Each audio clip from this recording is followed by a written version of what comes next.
Hey friend, before we start tonight, just one small thing. If you're new here, welcome.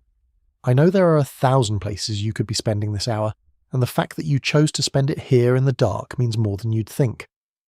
If one of these stories has ever helped you drift off, a like or a subscribe helps this little channel reach someone else who needs it too. It costs nothing, takes 2 seconds, and there's truly no pressure either way.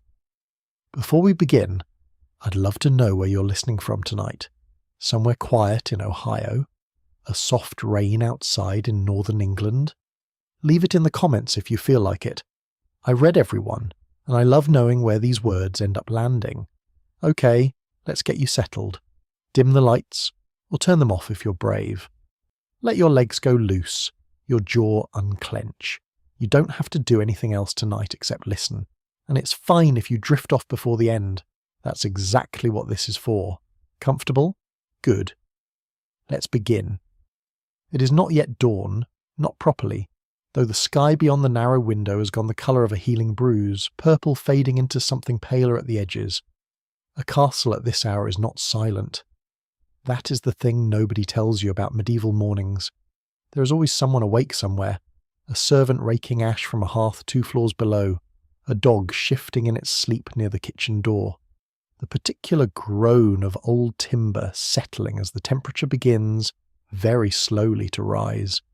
In a chamber near the top of the keep, a young woman sits on a low stool while 2 of her ladies work in absolute silence behind her, their fingers moving through her hair with the kind of practiced concentration that comes from doing the same task, in the same order, every single morning for years. One holds a comb carved from bone, worn smooth along its teeth from age. The other separates the hair into sections thick and dark and begins to braid, her hands quick and sure even though the light is still too dim to properly see by. A single candle burns on the table beside them, its flame leaning slightly with the draught that comes under the door, and it throws long moving shadows up the stone wall that seem for a moment almost alive. Nobody speaks. This is not unusual. Mornings in her chamber are often quiet, and she has never minded that, has in fact come to depend on it. This small window of stillness before the machinery of the day begins turning around her. But this particular morning the silence feels different, heavier.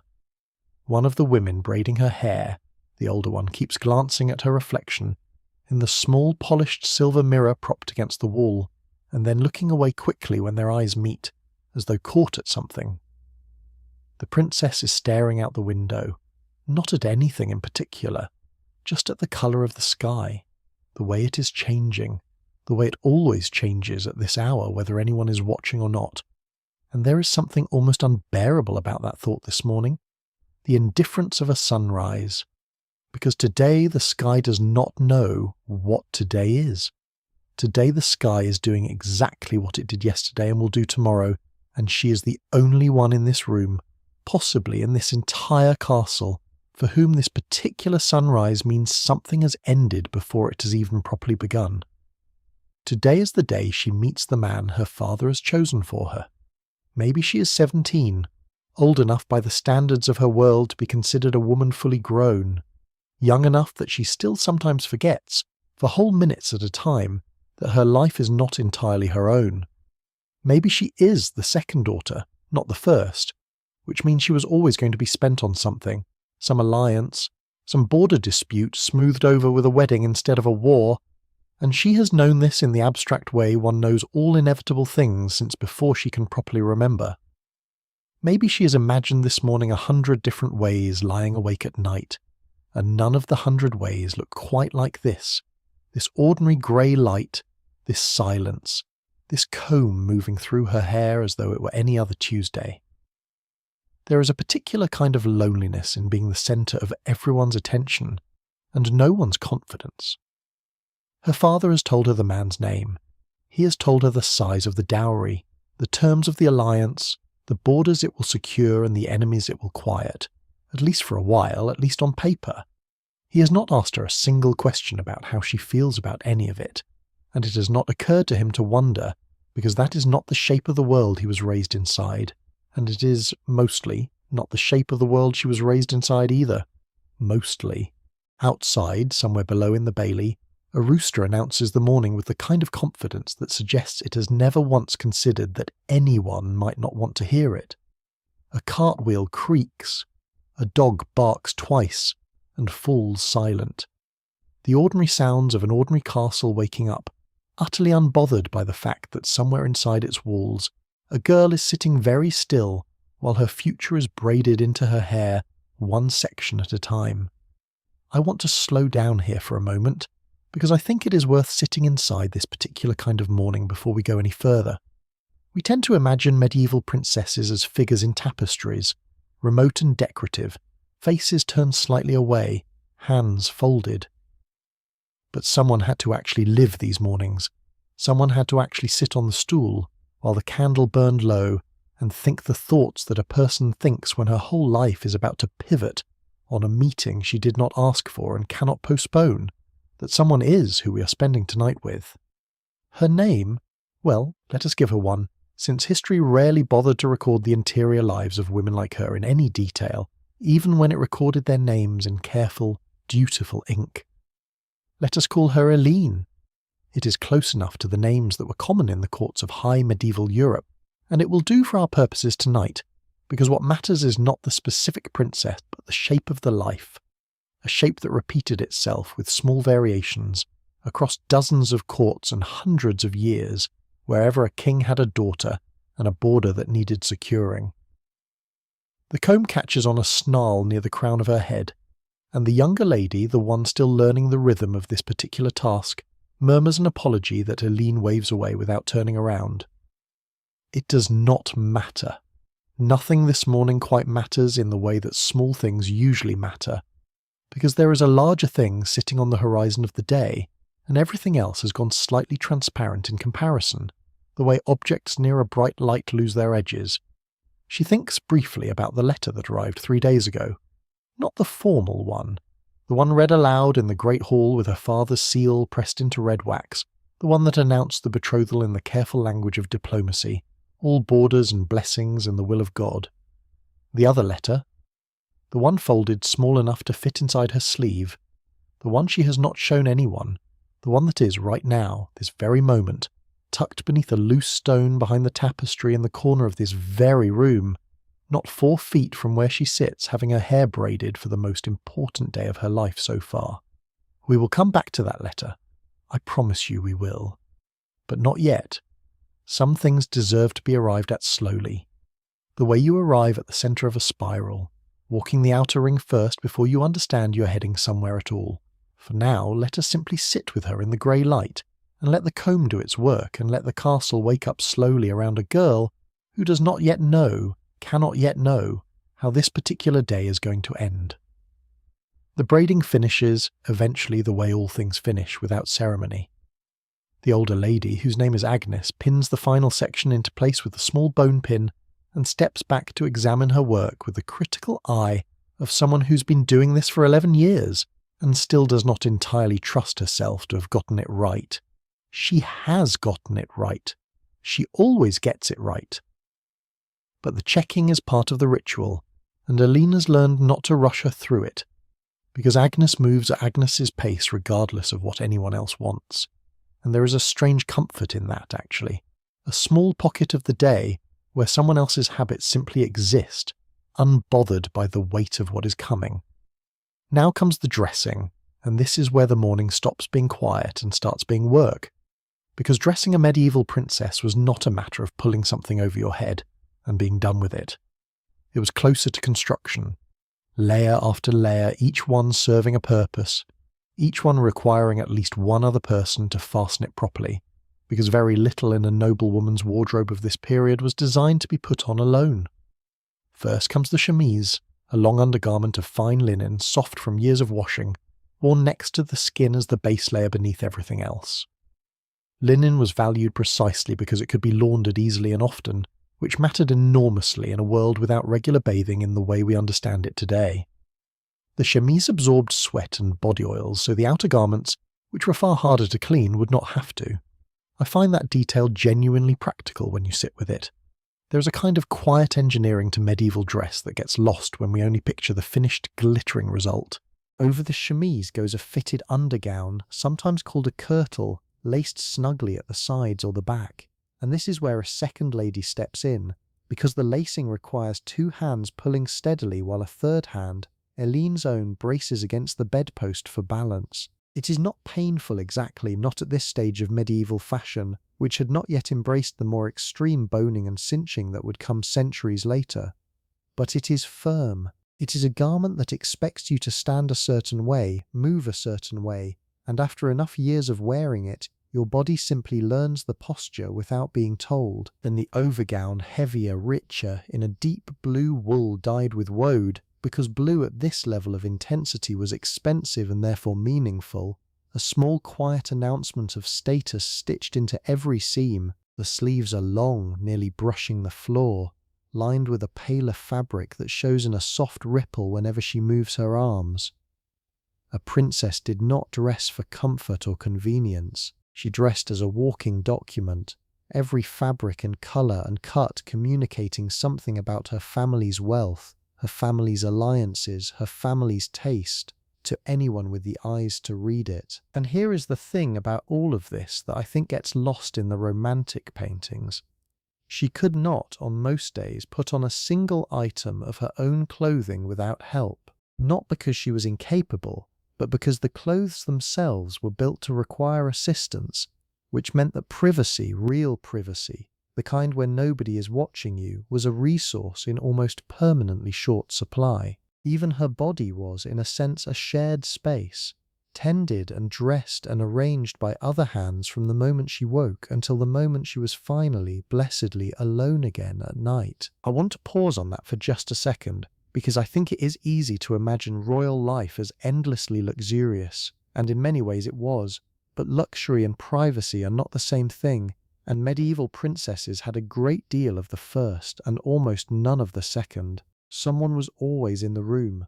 Someone was always watching, or listening, or waiting to be needed. The version of solitude we take for granted today, closing a door and simply existing without an audience, was for someone like Elaine an almost foreign concept. The final layer is a girdle, a decorative belt worn low on the hips, from which hangs a small pouch and a set of keys, though these particular keys are ceremonial rather than practical. Symbols of the household authority she will one day hold as a married woman, rather than tools she currently uses. Around her neck goes a simple gold chain, nothing too elaborate for the morning, the real jewelry saved for later, for the meeting, for the moment that everyone in this castle is quietly organizing their entire day around. Breakfast, when it comes, is a modest affair by the standards of the grand feasts that will happen later in her life. Later in this very day, in fact. Bread, dense and dark, made from a mix of grains rather than the pure white wheat bread reserved for the most formal occasions. A small amount of cheese. Watered wine, because water on its own was often unsafe to drink, and wine, even weak and diluted, helped make it safer, a fact that had less to do with medieval people loving alcohol and more to do with basic survival chemistry that nobody had quite named yet, but everybody had figured out through centuries of trial and, presumably, a great deal of error. She eats standing mostly, moving between rooms as the morning organizes itself around her. There is no lingering over meals in the way we might imagine today, no quiet coffee and thinking time. Every hour of this particular day has already been allotted to something, and breakfast is simply the fuel that gets her from one allotted hour to the next. Table etiquette, when she does sit properly for a meal, later in the day, is its own small education, one she absorbed so early and so thoroughly that she no longer thinks of it as rules at all, simply as the way things are done. You do not reach across another person's place. You use your knife to cut, never to gesture. You share a cup, when custom requires it, with careful attention to who drinks from it and in what order, because the order tells a story about rank that everyone at the table can read, even if nobody says a word about it out loud. Bread is broken, not cut, at certain courses. Fingers are used for solid food, the fork not yet having found its way into common use across most of medieval Europe. But there is still an etiquette to which fingers, how many, Wiped on what? At what interval? None of this feels burdensome to her, particularly because she has never known anything else. It would be like asking you to notice the specific way you hold a pen. You do not think about it. Your hand simply knows. Her father, the king, breakfasts separately in his own chamber, attended by his own men, and she will not see him until midday at the earliest, possibly not until the formal meeting itself, depending on how the morning's business unfolds. This too is simply how things are. A king's daughter does not have casual wandering access to her father the way a farmer's daughter might. Access to him is a kind of currency, rationed and scheduled, granted through the proper channels, and even on a day as significant as this one, there is no guarantee that Aline will have a single private moment with him before she is presented to the man she is meant to marry. I find that detail quietly devastating, if I am honest with you.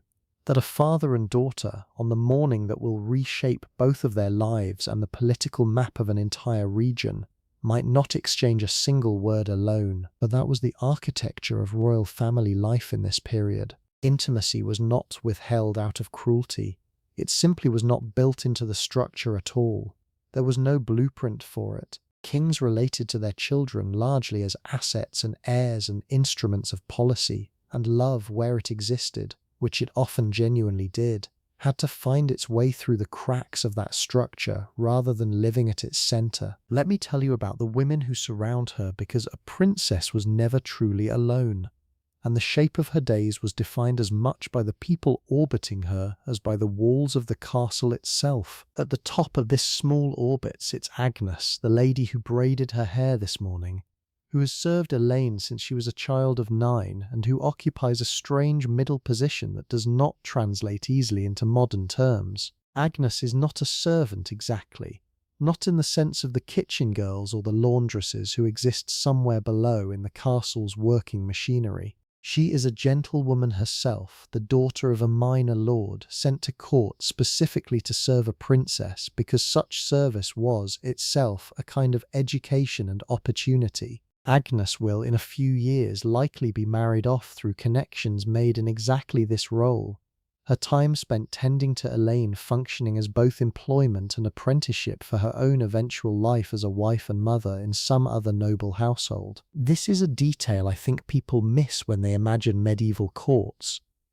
The ladies in waiting were not simply staff, they were young noble women being quietly trained, positioned and matched, using the princess's household as the stage on which their own futures were partly decided, which meant that the relationships between these women were never entirely simple. Genuine affection could exist, and often did.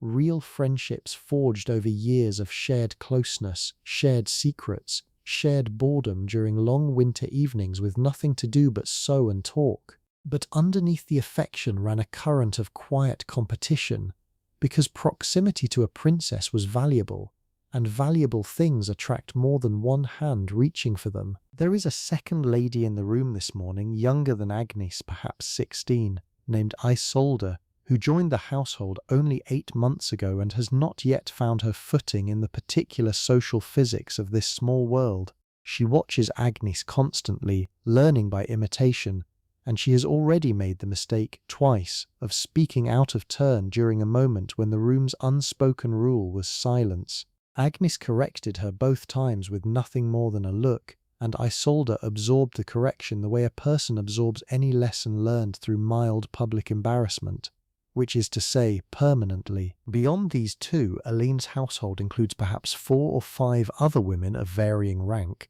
plus a rotating cast of maidservants who handle the physical labour that the gentlewomen would never touch themselves. Someone empties the chamber pots, someone hauls water for washing, someone tends the small fire that keeps this chamber from being unbearable during the colder months. These women exist almost entirely outside the frame of Aline's daily awareness, present but unremarked upon, the way most of us do not think consciously about the electricity running through the walls of our own homes until, for some reason, it stops. I do not say that to condemn her for it. It was simply the water she swam in, invisible because it was everywhere, and noticing it would have required a kind of perspective that almost nobody in her position was raised to have. That is worth sitting with for a moment, I think, not as judgment, just as fact. Above all of them, of course, sits her father, King, well, let us call him King Aldrich, since precision on the exact name matters less tonight than the shape of the role he occupies.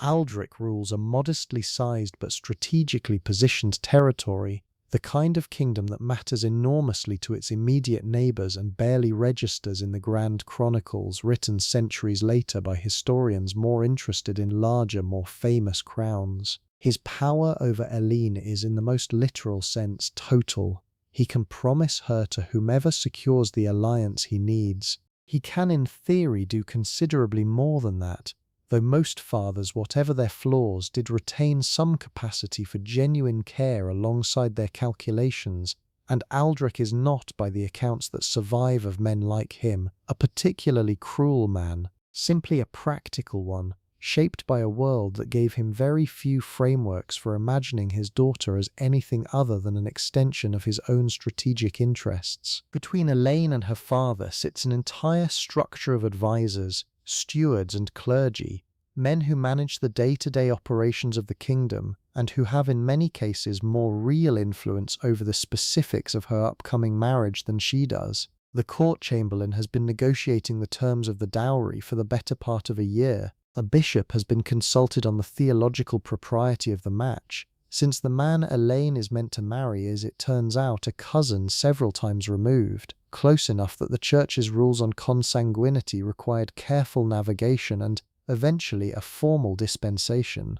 This detail alone tells you something important about how medieval noble marriage actually worked. It was less like a wedding and more like a treaty drafted by lawyers and priests, with the bride and groom functioning as the human seals pressed into the final wax. Now here is where the day's real texture begins to show itself, because this morning is not simply about hair and layers of wool.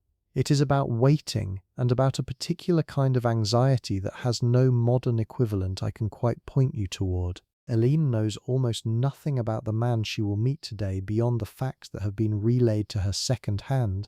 His name is Robert. He is the second son of a neighbouring duke, 23 years old, already proven in at least one border skirmish 2 years prior, unmarried, apparently in reasonable health, apparently reasonably tempered, though who can say what apparently reasonably tempered actually means when it arrives through 3 layers of diplomatic filtering before it reaches your ears. She has been told he is not unhandsome.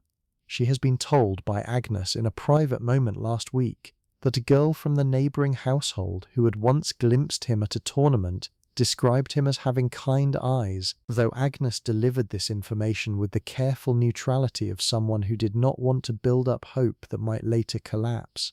Kind eyes.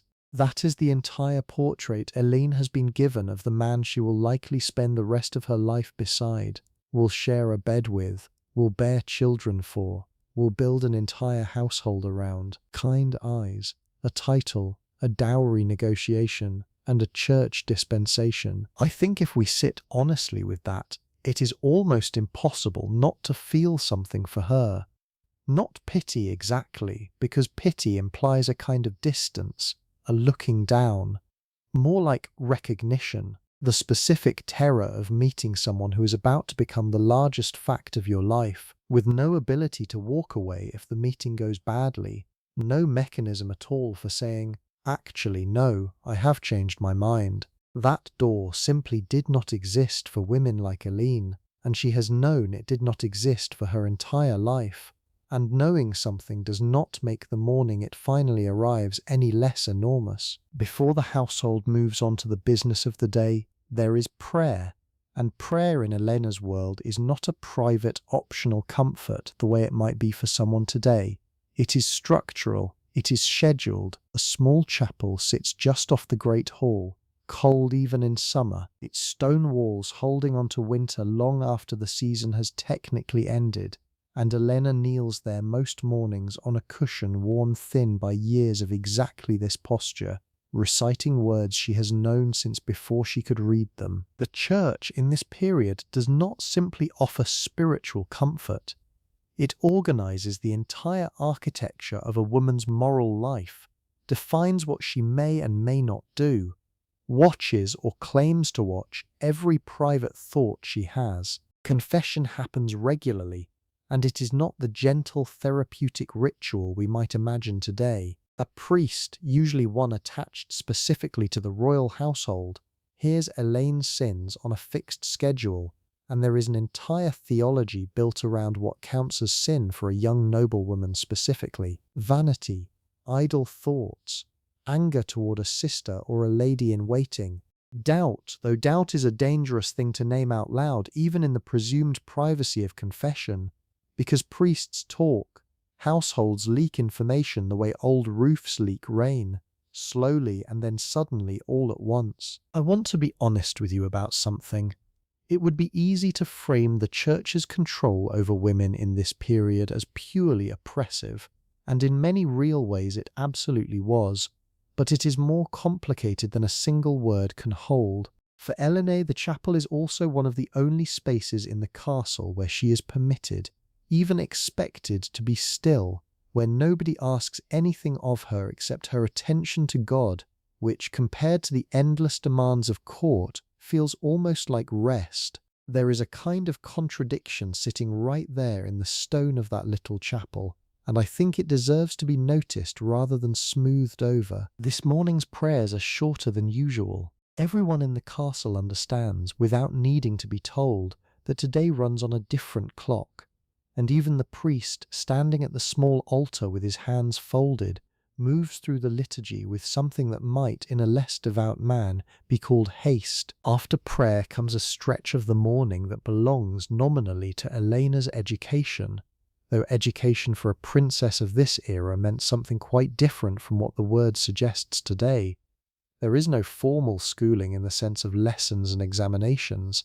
Instead, there is a slow, steady accumulation of specific skills, each one chosen because it serves a future role rather than an intellectual curiosity for its own sake. Embroidery occupies more of her week than almost anything else, and I think it is worth pausing on this, because it is easy to dismiss needlework as a trivial decorative pastime, something to fill idle female hours while the real business of the world happened elsewhere. That dismissal misses something important.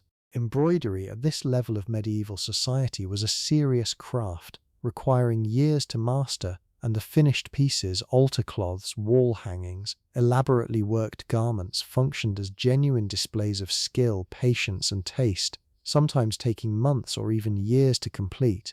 Elene has been working on and off for the better part of 2 years on a hanging depicting a hunting scene, deer moving through a stitched forest of silk thread in shades of green she helped select herself from a merchant's travelling stock. She will likely never finish it before her marriage takes her elsewhere, and there is something quietly sad in that, a piece of sustained, careful work abandoned halfway, left behind the way so many things get left behind when a woman's life is rearranged by a decision made entirely by other people. Music comes next in the loose hierarchy of her education.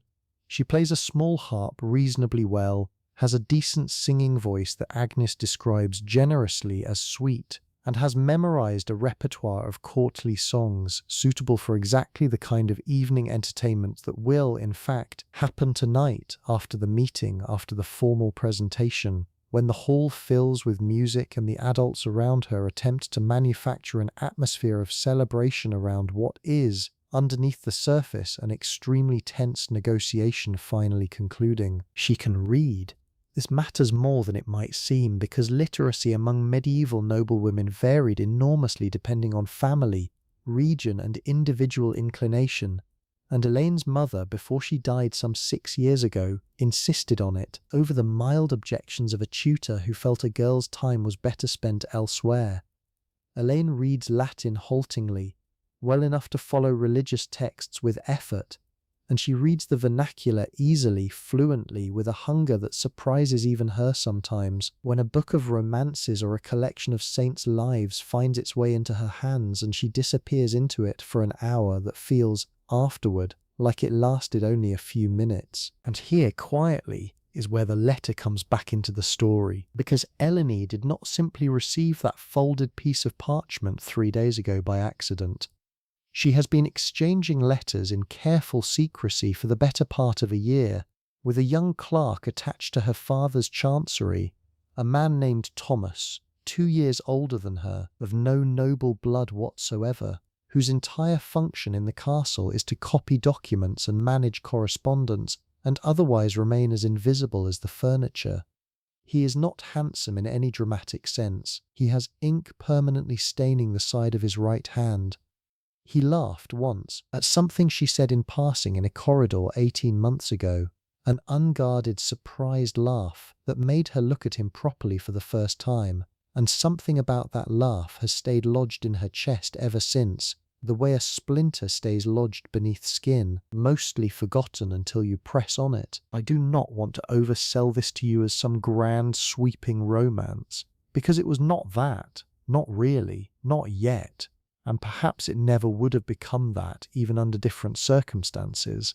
What it was, more precisely, was a small private world Eleni built for herself out of scraps, out of stolen minutes, out of letters passed through a laundress who owed Agnes a favour and did not ask questions. It was somewhere her mind could go that had nothing to do with alliances or dowries or the specific quality of a stranger's eyes. It was hers, entirely, privately hers, in a life that offered almost nothing else that could make that claim. The letter currently hidden behind the loose stone in her chamber says very little of substance, if I am honest.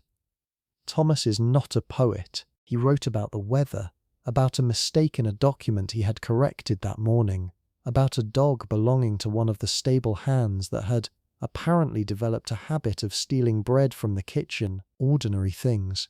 And that is precisely why it matters so much to her, I think, because ordinary things, small, unimportant things exchanged freely between two people who like each other, are exactly what her life, viewed from the outside, is not permitted to contain. She does not know what she wants from this. She has never let herself ask the question directly, because the honest answer would require imagining a life that does not exist for someone in her position. A life where a chancery clerk's opinion about a stolen loaf of bread matters more than a duke's son's alliance value.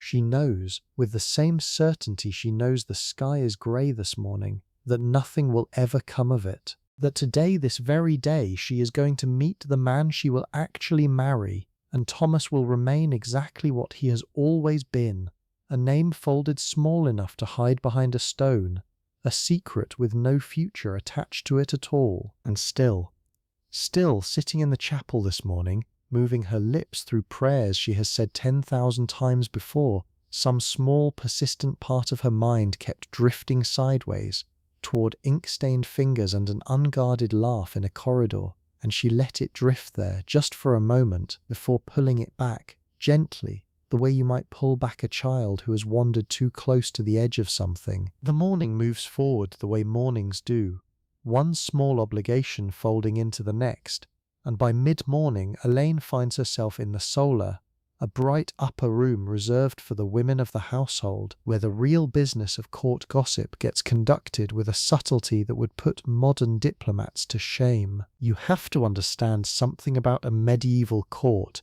before this scene makes proper sense. A castle like this one might house, on any given week, 40 or 50 people of noble or near-noble status, plus their attendants, plus visiting envoys, plus whatever travelling merchants or minor clergy happen to be passing through and staying the night. That is a great many people living in close proximity, with very little genuine privacy, and almost nothing in the way of entertainment beyond each other.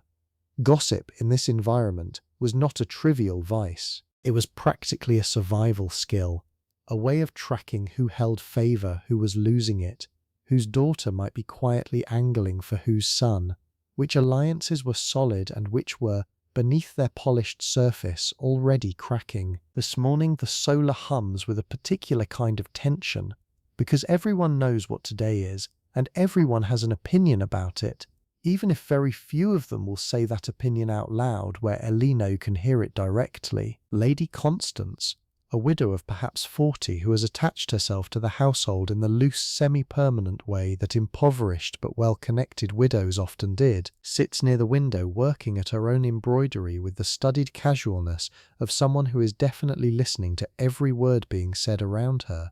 Constance has opinions about everyone, and she is generous with them, provided you catch her in the right mood and are willing to trade information of your own. She has already told Isolde in strictest confidence that the match with Robert is a good one, better than Elena deserves if we are being frank, dear, though of course she would never say such a thing to the girl's face. She has also told a completely different lady an hour earlier that the match is beneath the princess of Elena's bloodline, and that her father is selling her cheap to settle a debt he is too proud to name plainly. Both statements cannot be true. Constance does not seem particularly bothered by this. Consistency was never really the point. There is a rivalry, quieter but sharper than anything involving Constance, between two of the younger noblewomen currently residing at court. A rivalry that has nothing directly to do with Elaine, but that shapes the entire emotional weather of the solar regardless. Lady Beatrix and Lady Marjorie arrived at court within a month of each other 2 years ago, both daughters of moderately important lords, both angling in the delicate indirect way required of women in their position for advantageous marriages of their own. They were briefly close friends. Then a visiting knight showed a preference for Beatrix's company at a feast, and Marjorie, who had quietly hoped for the knight's attention herself, has not fully forgiven her since. The friendship did not end dramatically. It simply cooled, the way friendships between women in tight competitive quarters often did, replaced by a scrupulous icy politeness that everyone in the solar can read perfectly even though neither woman has ever said a single unkind word to the other's face. Elaine sits somewhat apart from all of this, not because she is above it exactly, but because her position places her permanently outside the ordinary currents of competition that govern the other women's lives. Nobody vies for her attention the way Marjorie and Beatrix vie for a visiting knight's. Nobody needs to compete for Elaine's favour, because Elaine's favour as a princess functions less like friendship and more like patronage, something granted downward rather than negotiated between equals. This has its own particular loneliness, one that took her years to properly identify. Even the women closest to her, Agnes especially, maintain a careful boundary that never fully dissolves, a deference baked so deeply into the relationship that Elaine sometimes wonders late at night whether anyone in this entire castle actually likes her, or whether every kindness she receives is simply a form of very well executed strategy. I do not think that wondering is entirely fair to Agnes, if I am honest, because I believe the affection there is genuine, built over 11 years of shared mornings and small confidences.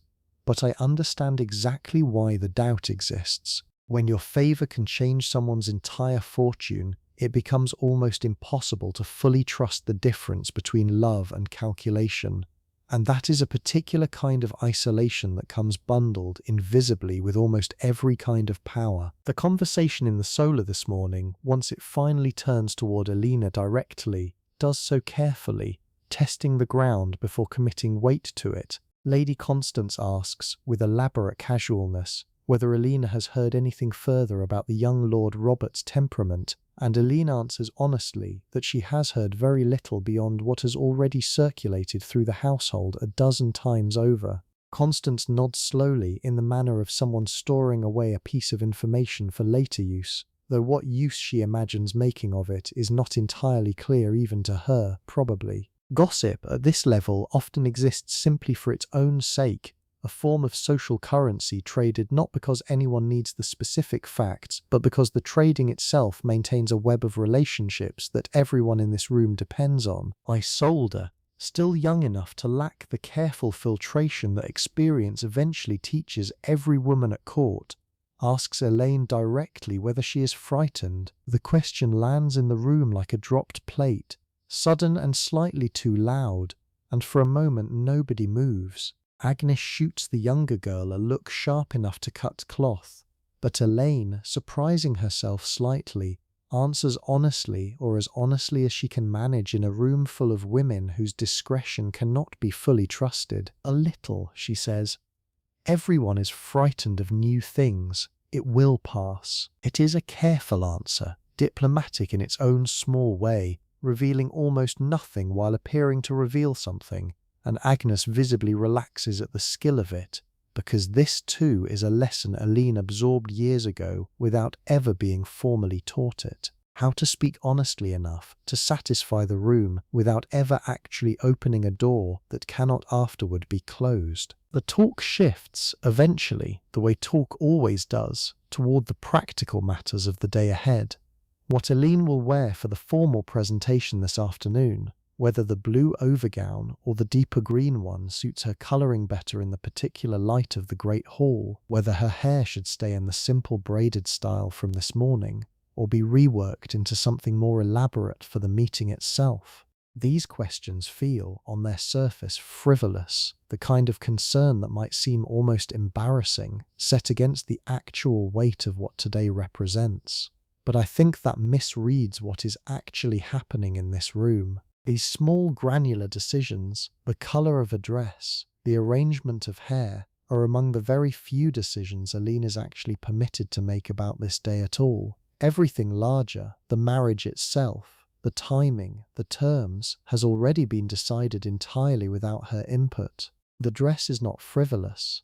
The dress is one of the last remaining places where her own preference still counts for something, however small, and the women around her, whether they fully articulate it or not, seem to understand this, and they give the question more careful attention than it might otherwise deserve. She chooses the green in the end, not because it suits her better, though perhaps it does, but because Thomas once mentioned, in a letter written months ago, that he thought green suited her, a passing comment probably meant as nothing more than idle observation, and she has never forgotten it, and there is something quietly, privately satisfying about wearing a colour today, of all days, that connects to a person who has absolutely nothing to do with the ceremony about to unfold. Nobody in the solar knows why she chose the green. That is precisely the point. Let us talk properly for a moment about what Aline actually represents, because I think the word marriage undersells the transaction almost entirely,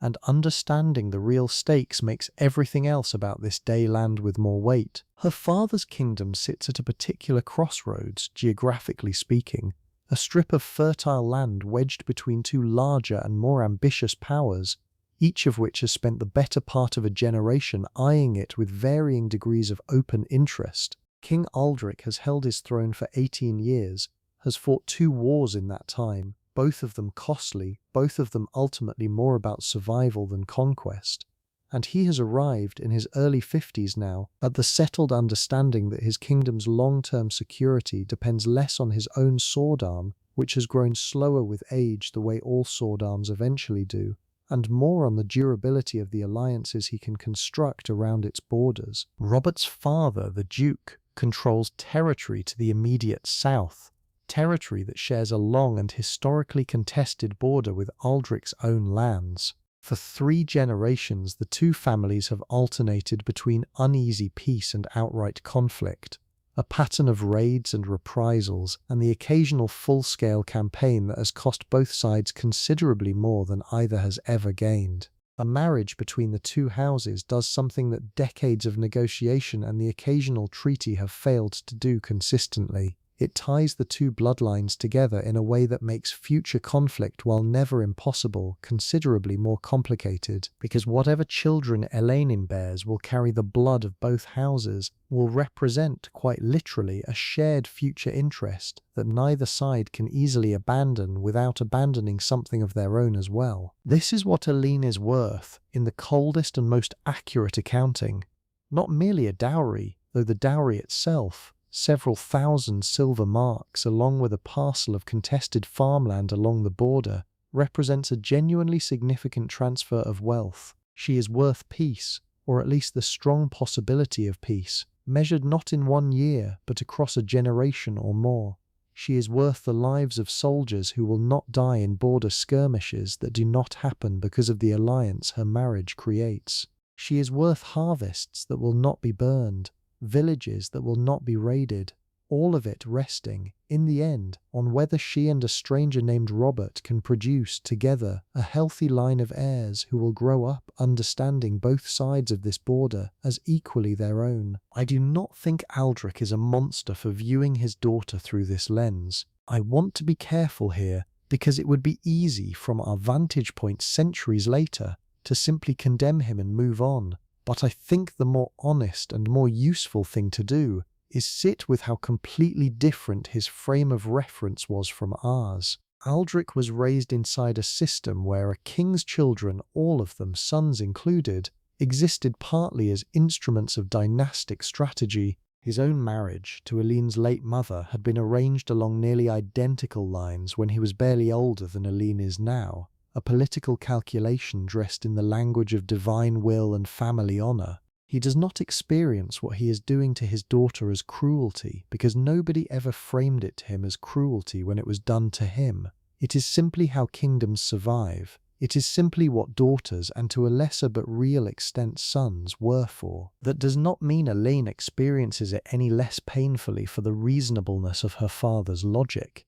Systems can be entirely comprehensible, even defensible on their own terms, and still exact a genuine cost from the people living inside them, and I think that tension, the gap between a system's internal logic and its human price, is worth sitting with rather than resolving too quickly in either direction. Midday arrives with the sun finally breaking properly through the morning's grey, and the castle's rhythm shifts again, moving from the quieter domestic business of the morning into something more visibly ceremonial. Servants move through the great hall arranging benches and long trestle tables in preparation for tonight's feast. Musicians, 3 of them, a piper and 2 men with stringed instruments, arrive from the town below and are shown to a small chamber where they will rest and tune before the evening's entertainment begins. The smell of roasting meat starts, faintly at first and then with growing insistence, to drift up from the kitchen somewhere below, mingling with wood smoke and the damp stone smell that never quite leaves a castle no matter the season. Eleni eats a light midday meal alone in her chamber by her own quiet request, one of the very few requests of the day that anyone thinks to grant her without argument, perhaps because everyone around her recognizes, even without naming it directly, that she deserves at least this much, a single quiet hour before the machinery of the afternoon closes fully around her. She picks at bread and a small portion of stewed fowl, tastes almost none of it, and spends most of the hour simply sitting by the window, watching the activity in the bailey below. Carts arriving with supplies for tonight's feast, a messenger's horse being led toward the stables, its rider already inside somewhere delivering whatever news he carried. Somewhere in that hour, her mind drifts back, unbidden, to a memory of her mother, dead 6 years now, but still present in the particular way the dead remain present for the people who loved them, folded into small habits and half-remembered phrases rather than any single dramatic recollection. Her mother, on the morning Elaine turned 12, had told her something that has stayed with her ever since, delivered without any particular ceremony, almost in passing, while braiding Elaine's hair herself, before Agnes had fully taken over that particular duty. The crown is heavy, her mother had said, but it is heavier for those who forget they are also simply people underneath it. Do not forget that, whatever happens to you. Eleni did not fully understand the comment at 12. She understands it rather better now, sitting alone with a half-eaten meal in front of her, hours away from meeting the man who will determine the entire shape of the rest of her life, a princess. And also, underneath the title and the dowry and the careful diplomatic language, simply a girl who likes the colour green, who misses her mother, who has hidden a letter behind a loose stone because it is the only place in this entire castle where something belongs to her and to nobody else at all. The bell in the chapel tower rings the hour, its sound carrying clearly across the bailey and up through her open window, and somewhere below she can hear the particular commotion that means visitors are arriving. Not Robert's own party yet, not the formal arrival that will happen later this afternoon with proper ceremony and her father standing beside her in the great hall. This is smaller, the vanguard perhaps, riders sent ahead to confirm the day's arrangements, or simply travellers passing through who happen to have chosen today, of all days for their business at the castle. She does not go to the window to look. There will be time enough for watching later. For now she simply sits and listens to the sounds of a castle preparing itself for something enormous, and allows herself, for one more quiet stretch of minutes, to simply be a girl in a green dress waiting for her life to arrive. By early afternoon, the quiet hour has ended, and Agnes arrives at Elaine's chamber door with two maidservants trailing behind her carrying a wooden tub and several buckets of water already warmed over the kitchen fires below.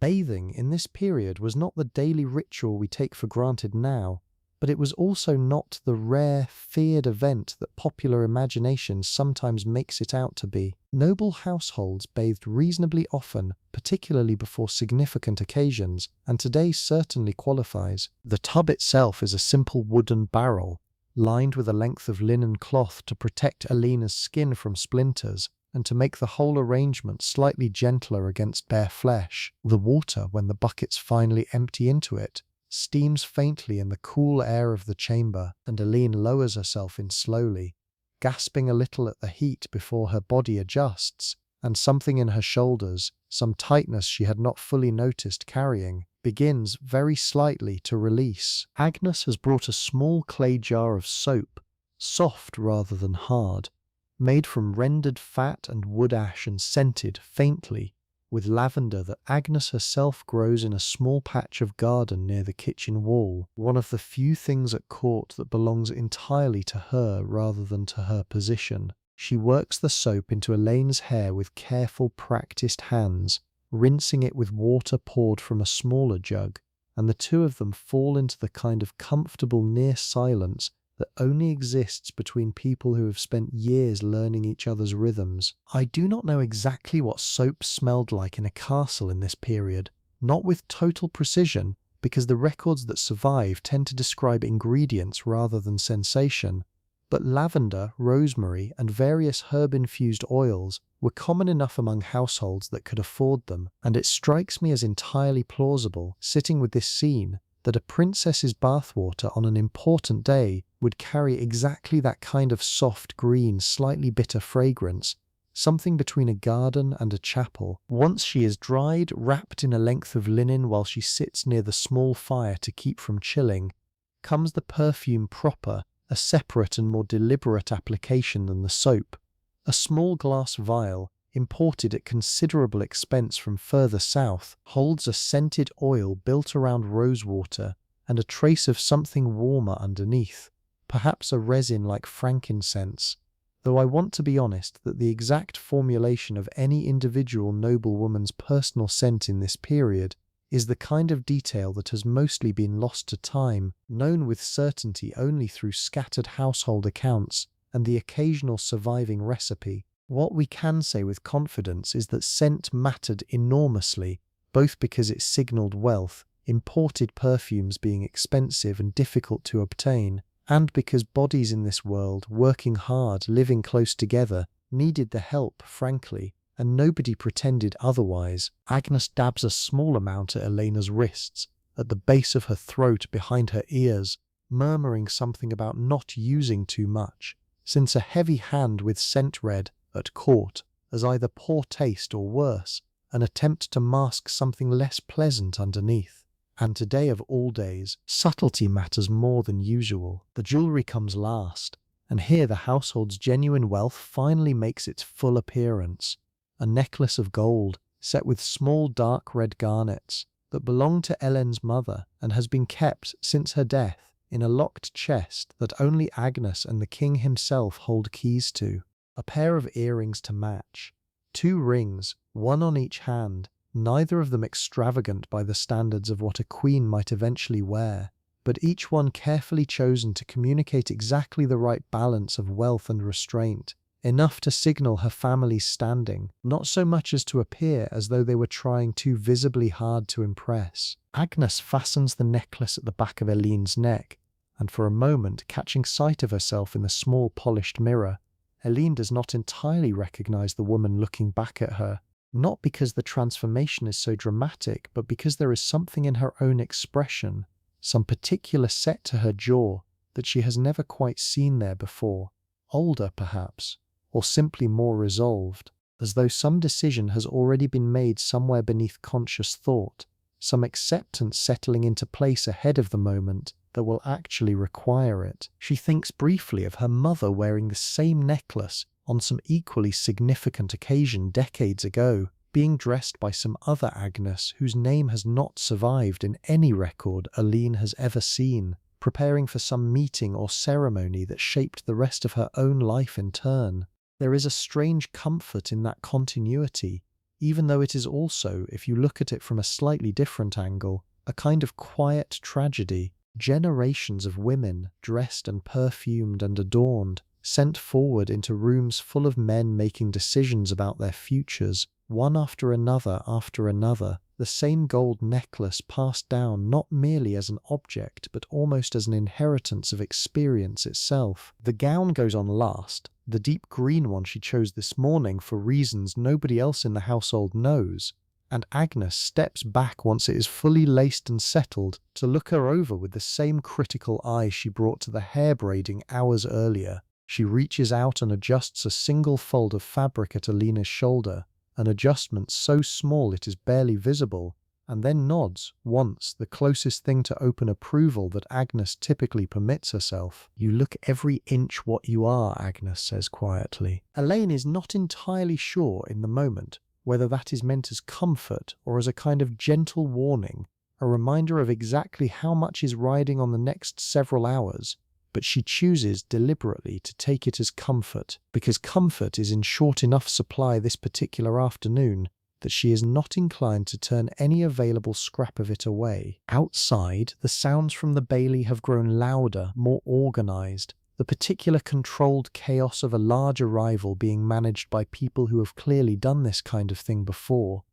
Somewhere beyond the castle walls, along the road that winds up from the valley below, a column of riders is approaching, banners visible now above the tree line, the specific colours of a house Elaine has spent her entire life hearing about in the abstract, and is about to encounter for the very first time in the flesh. The arrival, when it finally happens, unfolds with all the careful choreography that these occasions demanded.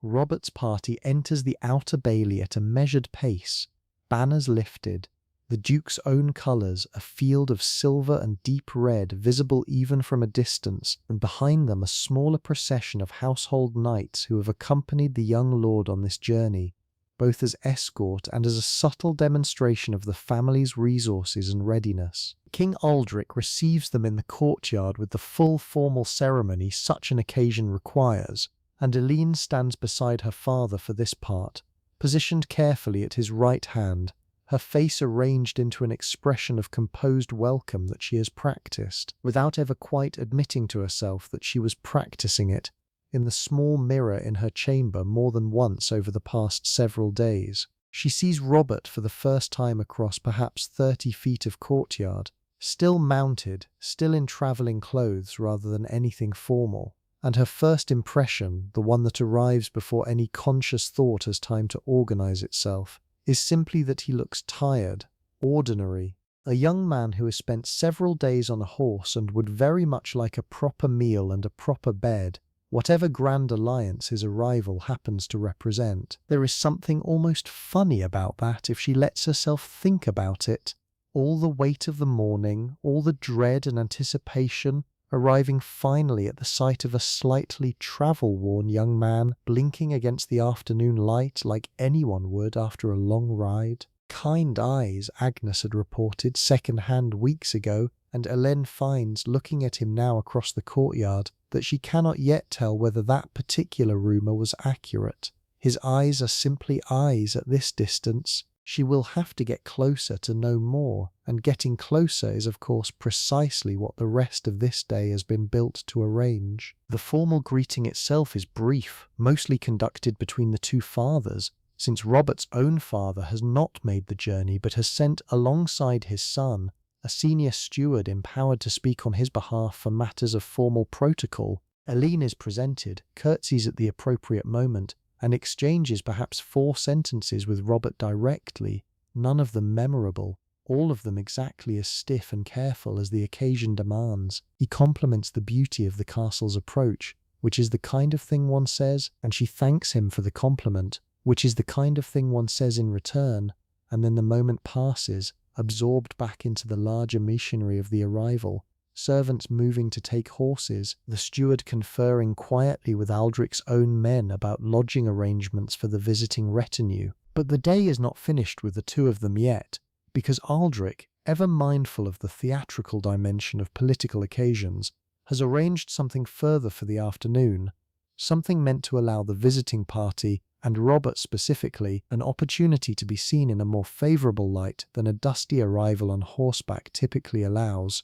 A tournament, small, by the standards of the great tournaments held at larger, wealthier courts, nothing approaching the scale of the famous events that drew knights from across entire regions, but a proper display nonetheless, arranged on the flat meadow just beyond the castle's outer walls, where a rough list has been marked out and temporary stands constructed for the noble spectators. I think it is worth pausing here to say something about what tournaments actually were in this period, because popular imagination tends to compress them into something closer to pure spectacle, brightly coloured pageantry with little practical substance underneath. In reality, tournaments served several purposes at once.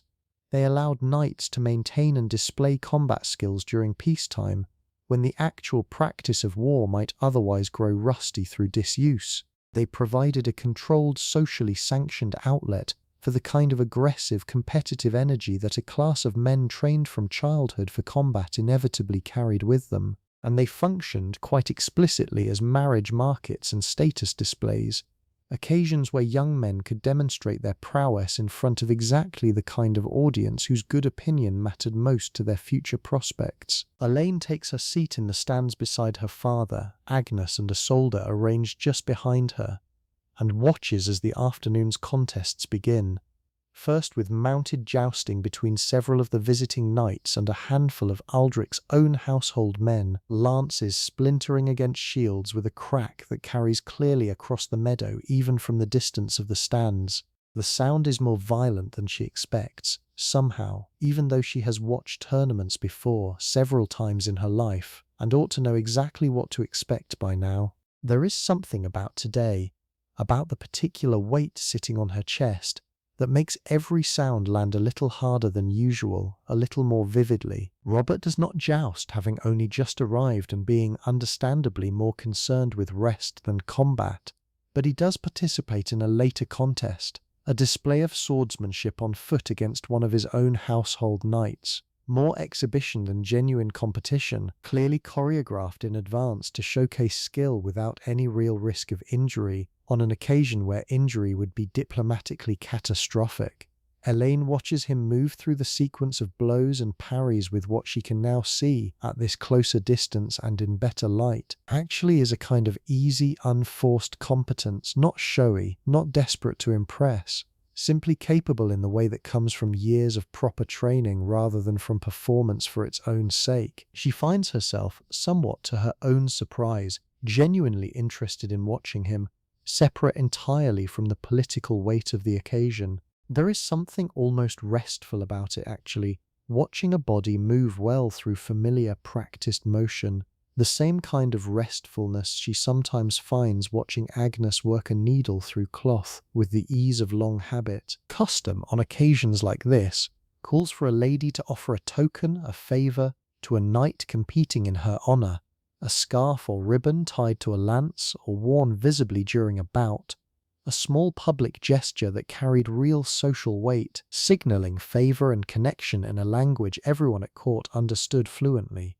Aldrich, watching the afternoon's proceedings with the careful attention of a man managing an important occasion, leans toward Hélène during a brief pause between contests and suggests, in a tone that makes clear it is not really a suggestion at all, that she might offer such a token to young Lord Robert for his final exhibition of the afternoon. Hélène understands immediately what this moment is actually for. It has nothing to do with sport and everything to do with signalling, publicly, before an audience of both households, that the match is proceeding warmly, that the princess herself is, or at least appears to be, favourably disposed toward the arrangement. She rises when called, walks the short distance to the edge of the stands where Robert waits, having dismounted from his exhibition, and unties a length of pale ribbon from her sleeve, the same shade of green as her gown, and offers it to him with the small formal bow of the head that the moment requires. Robert takes it with a kind of careful gravity that surprises her slightly,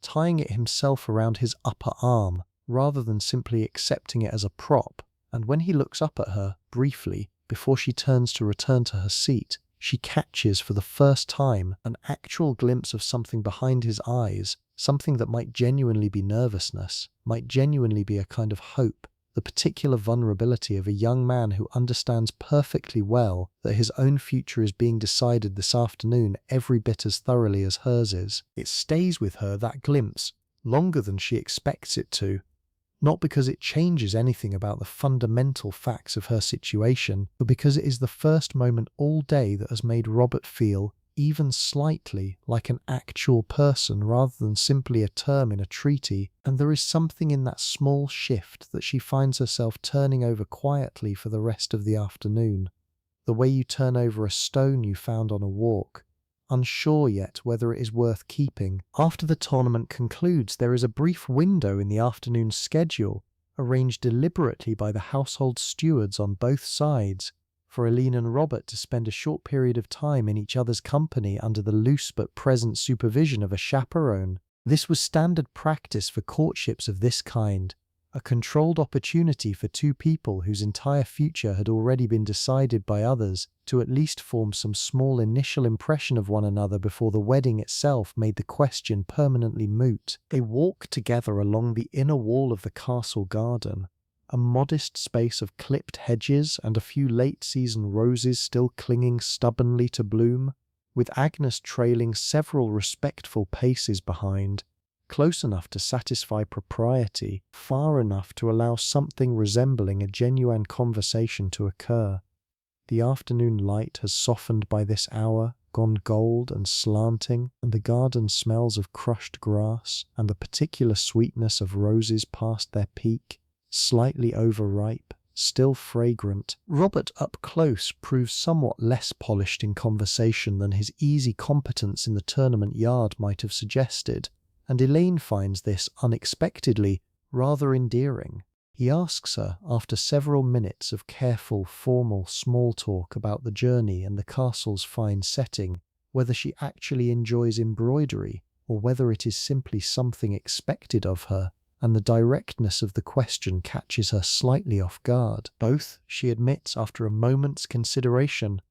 I enjoy parts of it.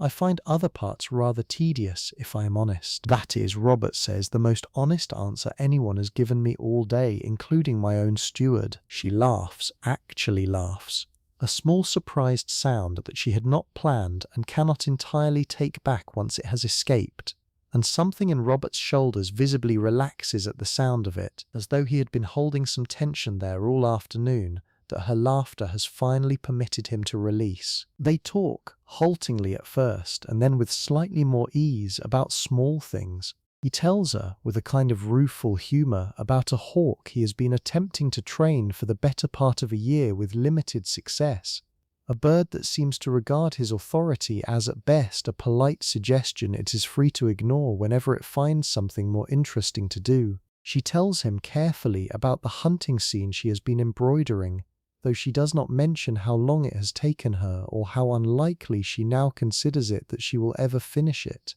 He asks whether she rides, and seems genuinely pleased, rather than performing pleasure the way the earlier formal exchange had required. When she tells him that she does, that it is in fact one of the few physical freedoms genuinely available to a woman in her position, one of the only times her body moves through open space without four walls immediately containing it. I want to be careful here because I do not want to oversell this walk as some grand romantic turning point, the kind of scene a storyteller might reach for if the goal were simply to make you feel good about an arranged marriage that history did not actually require to work out well for either party. Plenty of arranged marriages in this period were miserable. Plenty of young women found themselves bound to men who were cruel, or cold, or simply indifferent, and no amount of pleasant garden conversation on a first afternoon changed that underlying reality for them.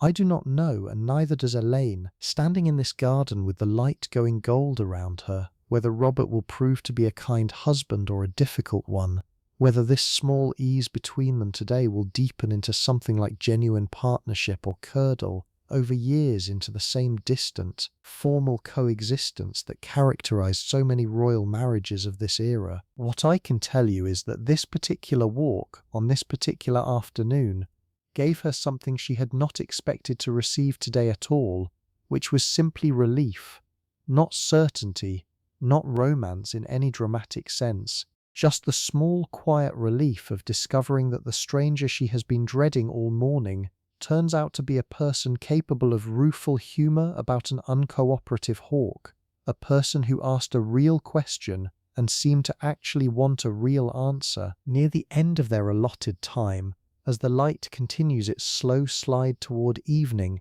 Robert grows briefly more serious and tells her, in a tone that suggests he has perhaps been working up to saying it for some minutes, that he understands neither of them chose this, that he knows the arrangement was made by their fathers for reasons that have very little to do with either of their own preferences, and that he hopes, whatever else comes of it, that they might at least manage to be honest with one another, going forward, rather than simply polite. It is, Elaine thinks, a remarkably grown-up thing to say, more grown-up than she had expected from a young man whose main personality trait, as far as she can tell after less than an hour in his company, appears to be mild exasperation with a badly behaved hawk. She tells him, and means it more than she expected to when the sentence began, that she would like that very much. They do not touch.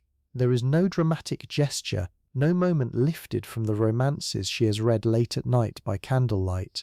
It is simply two young people standing in a garden in the fading gold light of an autumn afternoon, having said something true to each other for the first time, with a chaperone standing a discreet distance away, and an entire kingdom's worth of political calculation resting, invisibly, on the outcome of exactly this kind of small, ordinary moment. Agnes, walking beside her afterward as they make their way back toward the castle for the evening's preparations, says nothing directly about the walk, but there is a particular quality to her silence, a kind of contented ease that Aline has learned, over 11 years, to read as clearly as any spoken sentence.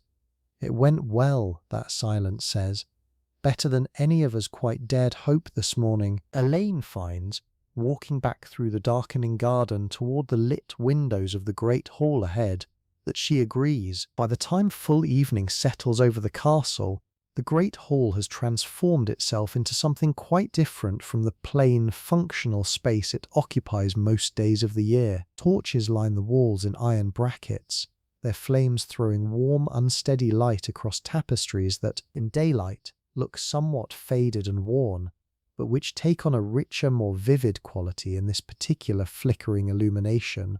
Golds and reds deepening, the woven figures of hunts and saints seeming almost to shift and breathe in the moving shadows. Long trestle tables run the length of the hall, covered in white linen cloths that will, by the end of the evening, bear the honest marks of a genuine feast, wine stains and grease and the small scattered debris of a meal enjoyed rather than merely consumed. At the head of the hall, on a slightly raised dais, sits the high table where Aldrich will preside beside his most honoured guests, Robert and the visiting steward included, with Aline seated close enough to Robert that conversation between them will be easy and visible without appearing forced. The smell reaches Elaine before she even enters the hall properly, a rich, layered combination of roasting meat, wood smoke, warm bread, and the sharper, sweeter notes of spiced wine being prepared in enormous vessels near the kitchen entrance. Cinnamon, most likely, and cloves, spices imported at real expense from far beyond the borders of anything Elaine has ever personally seen, used generously tonight precisely because the occasion calls for exactly this kind of visible extravagance. The meal itself unfolds across what feels, to modern sensibilities, like an almost impossible number of courses, though the pacing was slower and more social than we might imagine. each course arriving with enough space between it and the next for conversation, for music, for the general business of a large gathering to breathe and settle before the next wave of food arrives. There is a pottage to begin, a thick, warmly spiced stew of vegetables and grain, served in shared bowls between several diners at once, since individual place settings in the modern sense simply did not exist at a table like this. Then comes roasted fowl, several kinds, pheasant and goose among them, carved at the table by servants trained specifically in the particular ceremony of carving, which was in this period a genuine skill with its own vocabulary and technique, taken seriously enough that noble households sometimes employed a dedicated carver whose entire function was this single, precise task. Great joints of venison follow, the meat dark and rich, seasoned with a sauce built from wine and dried fruit, sweet and savoury intertwined in a way that modern palates, trained on a stricter separation between the two, sometimes find surprising when they first encounter medieval cooking through careful historical reconstruction. Bread arrives constantly throughout the meal, replenished as needed, the good white bread reserved for occasions exactly like this one, since the darker, coarser bread of ordinary days would have felt like a small insult on a night meant to impress. Butter, cheese, and a selection of preserved fruits round out the table between the larger courses, and wine flows freely, poured from large jugs into shared cups, the specific etiquette of who drinks from which cup in which order, continuing to quietly encode rank and relationship, even amid the general festivity of the evening. Elaine eats carefully, mindful of the many eyes on her, though she finds herself, as the evening progresses, relaxing by very small degrees, helped considerably by the fact that Robert, seated close beside her, continues the easy, undemanding conversation they began in the garden that afternoon. He asks her opinion of the venison sauce, admits with a small self-deprecating laugh that he has never quite developed a taste for the sweetness some cooks favour in it, and she finds herself agreeing, admitting her own mild preference for the plainer preparations her own household's cook tends to favour. Small things, ordinary things, the exact kind of gentle, unremarkable conversation that, stitched together over years, eventually becomes the fabric of an actual marriage, rather than the grand romantic gestures that stories tend to focus on instead. Midway through the meal, the musicians who arrived earlier in the day begin to play in earnest, the piper's melody weaving through the general noise of conversation and clattering cups, joined by the two-stringed instruments in a pattern that rises and falls without ever quite demanding full attention. Exactly the kind of background texture that lets a hall full of people relax into their evening, rather than feeling compelled to perform polite silence for the performer's benefit. I want to pause here for a moment on something that strikes me every time I sit with scenes like this one, which is how much genuine warmth and pleasure existed inside occasions that were, underneath their surface, deeply calculated political events. It would be easy to imagine a banquet like this as somehow false, a performance with no real feeling behind it, given everything we know about the transaction it is actually celebrating. But that framing, I think, misses something true about how people actually live inside complicated systems. The wine was genuinely warming. The music was genuinely pleasant. Robert's small laugh about the venison sauce was, as far as anyone can tell from what survives of moments like this across so many similar occasions, a genuinely real laugh, not a performed one. Political calculation and real human warmth were never as separate as we might like to imagine. They existed constantly folded together, the way they still do today at every wedding that is also quietly a merger of two families' resources and reputations. Lady Constance, seated further down the high table, watches the interaction between Aline and Robert with the same close, assessing attention she brings to everything, and Aline catches her eye at one point, briefly, receiving in return a small, approving nod that Constance probably intends as encouragement, but that lands, mostly, as one more small reminder that every gesture tonight, however private it might feel in the moment, is being observed, catalogued, and interpreted by an entire hall full of people with their own interests at stake in how the evening unfolds. Once the heavier courses have been cleared and the sweeter dishes arrive, small tarts of preserved fruit, a spiced wafer cooked thin and crisp, a dish of nuts and dried figs passed around the high table. The evening shifts toward its more openly festive stage. The musicians, who have been playing steadily throughout the meal, now step forward into the cleared space at the center of the hall, and the tables along the sides are pushed back slightly to make room for dancing. Dancing, in this period, at a court like Aldrich's, followed patterns considerably more structured than the loose individual movement we might picture today. Group dances predominated, carols and rounds where lines or circles of dancers moved together through a set sequence of steps, hands joined, the pattern repeating and building as the music picked up pace. It was in its way a deeply social form of movement, less about individual expression and more about the collective pleasure of moving correctly, together in time with everyone else, a small temporary erasure of rank and rivalry in the shared physical rhythm of the dance itself. For a few minutes at a time, a servant's daughter, fortunate enough to be included, and a lord's daughter might move through the exact same steps,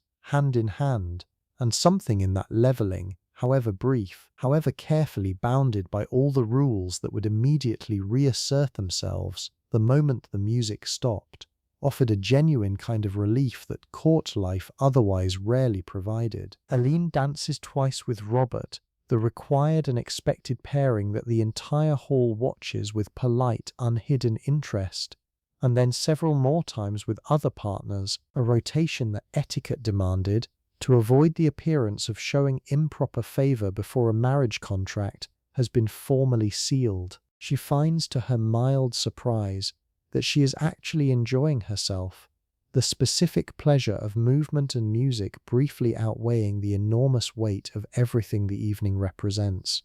Her feet know the steps without requiring conscious thought, the same way her hands know how to hold a needle. Muscle memory built through years of exactly this kind of training, and there is something almost meditative in that, letting the body simply do what it has been taught to do while the mind, for once, gets a small holiday from its usual constant calculation. Isolde, dancing further down the line with one of the younger visiting knights, catches Elene's eye at one point and grins, an unguarded, delighted expression that reminds Elene, briefly, of how young Isolde actually is, 16 and still capable of finding pure, uncomplicated joy in an evening like this one, not yet worn down by the particular fatigue that eventually settles over most women who spend enough years navigating a court's endless calculations.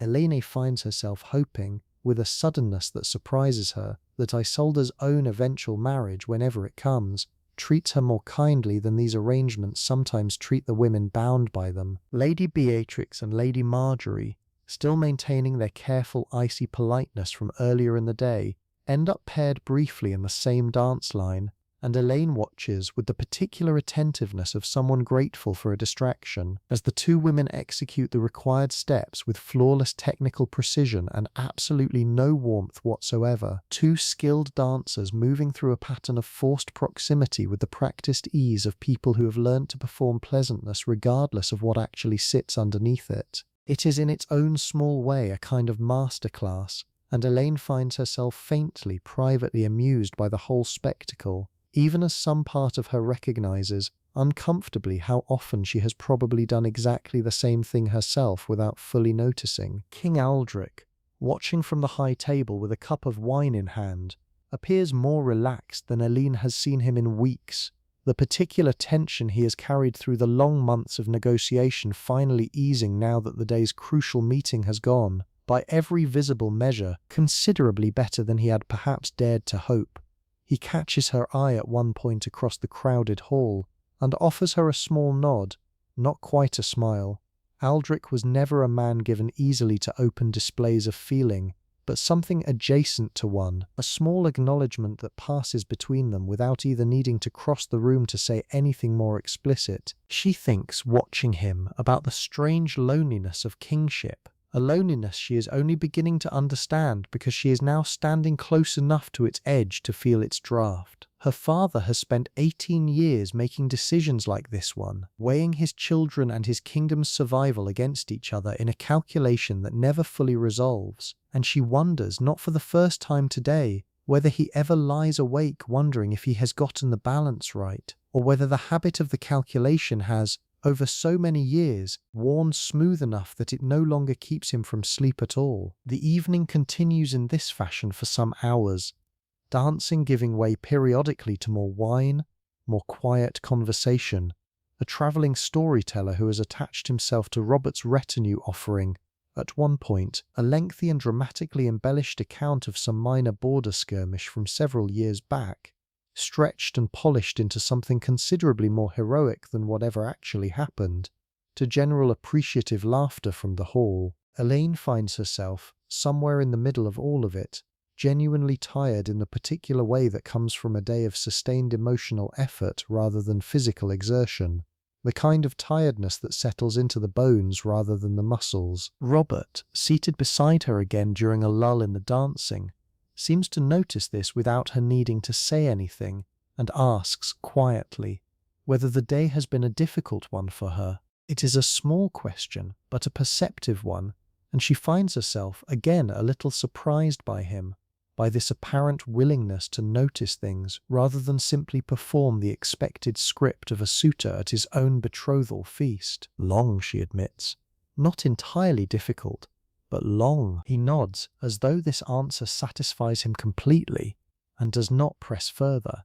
And there is something in that restraint, that willingness to let an honest, incomplete answer simply stand without demanding more from her than she has offered, that she finds herself appreciating more than almost anything else he has said or done all day. At some point past what would now be called 10 in the evening, though nobody in this hall measures time in quite those terms, Aline excuses herself from the high table, murmuring something about needing air, and steps out through a side door into the smaller courtyard adjoining the great hall, the noise and heat and light of the feast falling away behind her into something muffled and distant the moment the heavy door swings shut. The night air is cool against her flushed skin, carrying the particular sharpness of early autumn, wood smoke drifting from the kitchen chimneys mixing with something colder underneath, the first real hint of the winter still some weeks away.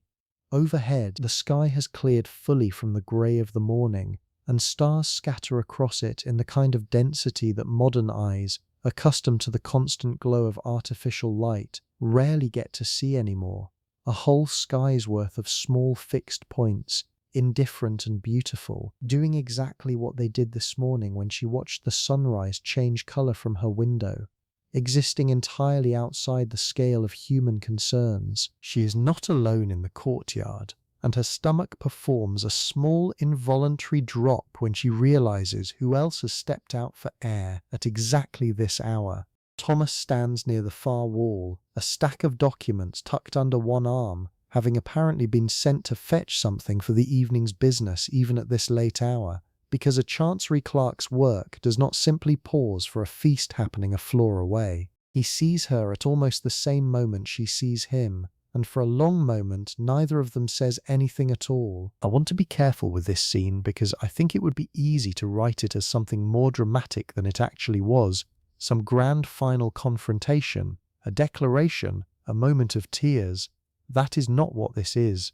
What this actually is two young people standing several feet apart in a cold courtyard, both keenly aware that whatever small private world existed between them for the better part of a year has, as of today, arrived at its natural and inevitable end, and neither one entirely certain what, if anything, there is left to say about that. He congratulates her finally on the betrothal, his voice carefully level, pitched exactly at the tone any household clerk might use toward a princess on the occasion of her engagement, and she thanks him with equal careful formality, and for a moment it seems as though this is all the conversation is going to be, two polite strangers exchanging the required pleasantries before returning to their separate evenings. Then he says, quietly, almost too quiet to hear over the muffled music still drifting from the hall behind them, that he is glad, genuinely glad, that the young lord seems a decent sort. I would not have wished otherwise for you, he adds. Whatever else, I would not have wished you unhappy. There is something in the specific carefulness of that sentence, whatever else, that carries more weight than its brief length would suggest, An entire year of stolen letters and unspoken feeling folded into two small words that neither of them can afford to unfold any further tonight, or perhaps ever. Elaine finds her throat tightening in a way she was not expecting, and she has to look away from him for a moment, toward the stars instead, before she trusts herself to speak. "Thank you," she says eventually, "for the letters, for all of it. It is not much. It is nowhere near enough to hold everything she actually feels in this moment.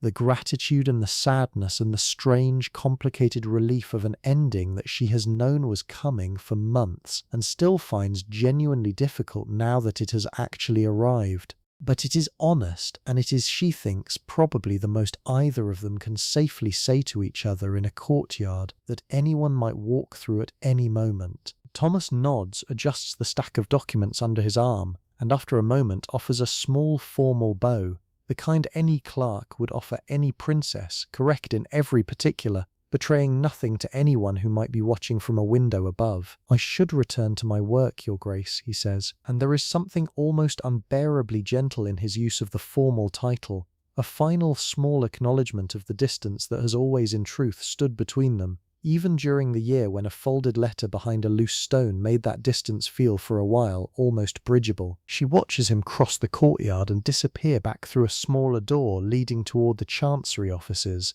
and she stands alone for several minutes afterward, simply breathing the cold air, feeling something in her chest settle into a shape that is not quite grief and not quite relief, but sits somewhere in the complicated territory between the two. I think there is something worth honouring in a moment like this one, something that gets skipped over too quickly in most versions of stories like Aline's. We tend to want clean endings, either the arranged marriage triumphing entirely and rendering the earlier attachment irrelevant, or the earlier attachment somehow winning out against impossible odds in a way that satisfies our modern appetite for romantic justice. Real life, especially real life inside a system as rigid as medieval royal marriage, rarely offers either. What it offers more often is exactly this: a quiet goodbye in a cold courtyard, a door that closes gently rather than dramatically, a feeling that does not fully resolve, that simply gets folded carefully into the person you continue becoming, carried forward not as an open wound but as a small private history that shaped you, without needing to define the rest of your life. Eleni will marry Robert in the spring, some months from now, in a ceremony considerably grander than tonight's feast, attended by both families and sealed with all the appropriate ceremony the Church in both kingdoms require. She will, as far as any surviving record of a life like hers might suggest, build something genuine with him over the years that follow, not a fairy tale, not a disaster, but the kind of real, complicated, workable partnership that so many arranged medieval marriages actually became once both parties settled into the practical business of building a shared life together. And somewhere in the quiet corner of her memory, unremarked upon, never mentioned again to anyone, a letter about a dog that stole bread from a kitchen will remain, for the rest of her life, a small warm ember of a year when something belonged entirely, privately to her. She stands in the courtyard a while longer, until the cold finally drives her back toward the warmth and noise of the hall, and when she steps back inside, nobody remarks on how long she was gone, or asks what kept her, because a princess's small disappearances, so long as they are brief and so long as she returns composed, are simply one more thing that nobody at court particularly questions. The feast begins its slow wind toward its close somewhere past midnight, the energy of the hall shifting from the bright, active noise of dancing into something quieter, more settled, the particular texture of a large gathering easing gradually toward its end. King Aldrich rises, eventually cup in hand, and the hall's remaining conversation dims in response, the practiced instinct of a room that knows, without needing to be told, when its king intends to speak. His toast is brief, as royal toasts of genuine political weight tend to be, brief and carefully worded, a formal acknowledgement of the alliance now sealed between the two houses, a blessing invoked on the future union of his daughter and young Lord Robert, a general expression of gratitude toward the assembled guests for honouring the occasion with their presence. It is the kind of speech that has been given in some close variation at 100 similar occasions across 100 similar courts, and yet the hall receives it with genuine warmth, cups raised, a low rumble of approval moving through the tables, because whatever else this evening represents in the cold calculus of dynastic politics, it also represents quite genuinely cause for relief. Peace, however provisional, however dependent on circumstances that no treaty can fully guarantee, is still peace, and a hall full of people who have lived through the alternative know precisely what they are toasting. Robert offers a brief response of his own, somewhat more halting than his father-in-law's practiced ease, admitting with a small self-deprecating smile that he has never been especially gifted with formal speeches and hopes the company will forgive him for keeping his own words short. He thanks Aldrich for his hospitality, thanks the household for the warmth of its welcome, and then, turning slightly toward Aline, adds, with what strikes her as genuine rather than performed sincerity, that he considers himself fortunate in the match his father has arranged, and hopes in time to prove himself worthy of that fortune. It is not poetry.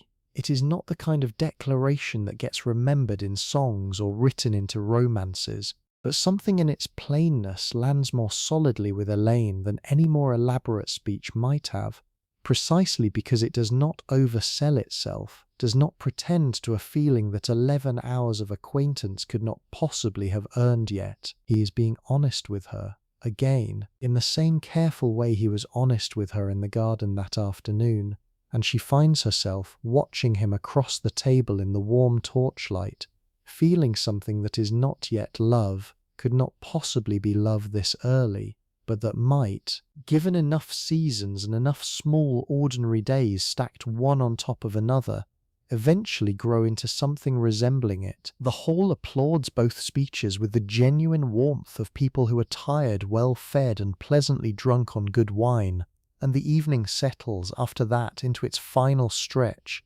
smaller conversations resuming, a few of the older guests already beginning to make their quiet exits toward bed, the musicians easing into something slower and softer to match the room's gradually descending energy. Agnes appears at Elena's shoulder sometime later, not urgently, simply present in the way she is always present when Elaine actually needs her, and murmurs quietly that it might soon be time to retire, that a princess's public duty for the evening has been more than adequately fulfilled, and nobody would think less of her for slipping away now that the formal business of toasts and speeches has concluded. Elaine glances toward her father, who nods almost imperceptibly, granting permission she technically requires but that he offers, on an evening like this one, with evident understanding of exactly how long and how demanding her day has actually been. She says her goodnights carefully, working her way through the necessary formal farewells. A word to the visiting steward, a slightly longer word to Robert himself, who rises when she does, in the old-fashioned courtesy that some households still observed strictly, and wishes her a peaceful rest in a tone that carries, underneath its formal correctness, something that sounds almost like genuine tenderness. "Sleep well," he says. "Tomorrow, I understand, there is a hunt planned, and I am told your father intends for me to embarrass myself thoroughly in front of the local huntsman." She laughs again for the second time today, an easier laugh than the one in the garden, and tells him that she has every confidence he will manage to embarrass himself splendidly without any help required from her. It is a small joke, it costs nothing, but walking away from the hall afterward, moving through the cooling corridors with Agnes and Isolde a step behind her, carrying the last of the evening's warmth with her like something held gently in cupped hands, Elaine finds that small joke returning to her mind more than once, turning it over the way she turned over the memory of Robert's glimpsed vulnerability at the tournament earlier in the day. Small things, ordinary things, the exact material she is beginning to understand, out of which an actual life, an actual marriage, an actual shared existence between two strangers thrown together by other people's decisions, eventually gets built. A castle at night is an entirely different place from the castle you move through during the day, and I think it is worth lingering here, in this particular passage back toward Elena's chamber, because this is the hour when a place like this reveals something truer about itself, something the daytime bustle usually covers over. The corridors, lit only by scattered torches spaced far enough apart that long stretches of darkness pull between them, feel narrower at night, the stone walls seeming to lean in slightly, though of course they have not moved an inch since morning. Elaine's own shadow, and Agnes's and Isolde's, stretch and shrink and stretch again as they pass each torch. 3 moving shapes accompanied by 3 other shapes that grow and shrink independently, a small strange procession of doubled figures making its way up toward the private apartments. The sounds have changed too. Where the day carried the constant low hum of servants moving, dogs barking, cartwheels, distant hammering from the smithy, the night carries something sparser, more particular.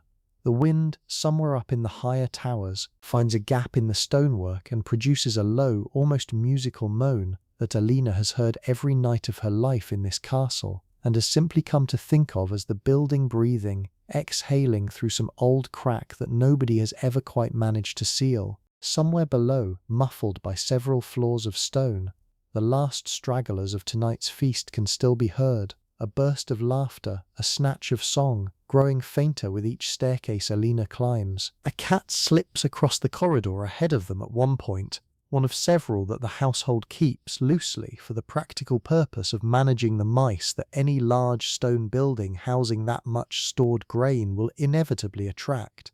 It pauses at the sound of their footsteps, regards the 3 women with the particular unbothered indifference cats have specialized in for as long as they have lived alongside humans, and then continues on its way, disappearing into a side passage on some errand of its own that nobody will ever know the purpose of. Reaching her own chamber feels, after the long day, almost like arriving somewhere after a very long journey, even though she has not travelled anywhere at all beyond the castle's own walls and the meadow just beyond them. The room, when Isolde pushes the door open and a fresh candle is lit from the one already burning low on the table, looks exactly as it did this morning, and also entirely different, the way a familiar room always looks slightly different at the end of a day that has changed something essential about the person returning to it. Agnes begins the process of undressing her with the same careful, practiced hands that dressed her this morning, though the mood in the room now carries none of that morning's heavy silence. There is a comfortable, tired quiet instead, the kind that settles naturally after a long day has finally been allowed to end. The overgown comes off first, the deep green wool that Alina chose this morning for reasons only she fully understood, and Agnes folds it carefully over a wooden frame near the window rather than simply draping it, because a garment this fine deserves proper handling even at the exhausted end of a long night. The girdle comes next, then the kirtle, each layer removed in reverse of this morning's careful construction, until Elaine stands finally in just her chemise, the same soft, worn linen that has been against her skin since before dawn, feeling for the first time all day something close to simply herself again rather than a walking symbol of alliance and dowry and careful diplomatic calculation. Isolde unfastens the necklace, the same one that belonged to Elaine's mother, and returns it carefully to its small velvet-lined box, and there is something quietly moving in watching this particular object complete its cycle, worn for one significant day, and then folded away again into darkness, until the next occasion calls for it, the way it has presumably been worn and folded away, again and again, across however many years her mother wore it before her. Agnes takes down Elaine's hair last of all, the same braid that took this morning's silent, careful hour to construct, unravelling now in a matter of minutes, fingers working quickly through each section until Elaine's hair falls loose around her shoulders, dark and slightly waved from the day spent bound tightly against her scalp. There is something almost symbolic in that unravelling, though Elaine does not consciously think of it in quite those terms. Exhausted as she is, the elaborate structure built for the day's performance coming undone now that the performance itself has ended, the day's demands finally releasing their grip on her strand by strand, until she is simply a young woman with loose hair standing in a familiar room, entirely spent. I find something worth noticing in this small daily ritual, actually this careful undoing, that mirrors, in reverse, the careful doing of the morning. So much of what we remember about lives like Elaine's focuses on the dressing, the elaborate construction, the visible display. Almost nothing gets said about the undressing, the quiet reversal that happens every single night, unglamorous and unrecorded, when a princess simply becomes, again, a tired girl ready for sleep. But I think that reversal matters every bit as much as the construction it undoes. Perhaps it matters more, because it is in this quiet unraveling, this nightly return to something simpler and more essentially herself, that whatever remains of the actual person underneath all that ceremony gets its chance, each night, to breathe. Alone now, Agnes and Isolde having withdrawn to their own small adjoining chamber for the night, Eleni sits for a while at the edge of her bed in her nightgown, a plainer, looser linen garment than the chemise she wore under her finery, and lets her mind wander forward the way minds do at the end of significant days, toward everything that is still to come. The wedding itself will happen in spring, once the roads have dried enough for comfortable travel and the worst of winter's uncertainty has passed. There will be months of preparation before then, most of it invisible to Elaine herself, conducted by stewards and clerks on both sides, finalizing the precise terms of the dowry, the exact borders of the land changing hands, the theological paperwork required to formalize the church's dispensation for a match between cousins of this particular degree of relation. She will travel eventually to Robert's father's territory, to the castle that will become her actual home for the rest of her life, a place she has never seen and can currently only imagine based on second-hand descriptions offered by people who have visited it for entirely different reasons. I think it is worth pausing on that particular detail, actually, because it is easy to focus on the wedding day itself as the dramatic centre of a story like this one, when in fact the wedding was often, for women in Elaine's position, simply the beginning of an even larger dislocation, leaving her father's kingdom permanently, leaving Agnes quite possibly, though noble brides sometimes brought a trusted attendant or two with them into a new household, a small mercy that eased the transition considerably when it was granted, leaving the language and customs and small daily rhythms of a court she has known her entire life, to build an entirely new life inside a household that will, for the first months at least, feel entirely foreign to her, full of servants who do not yet know her preferences, a mother-in-law who will have opinions about how the household should be run that may or may not align with Elaine's own instincts, a whole new social landscape of alliances and rivalries that she will have to learn from scratch, the way Isolde is currently learning the particular physics of Aldrich's own court. And beyond the wedding, beyond the settling into an unfamiliar household, sits the expectation that will define, more than almost anything else, whether her marriage is ultimately judged a success by the standards of her world. Children, specifically sons, or at minimum a mixture that includes at least one healthy son to carry the alliance forward into the next generation.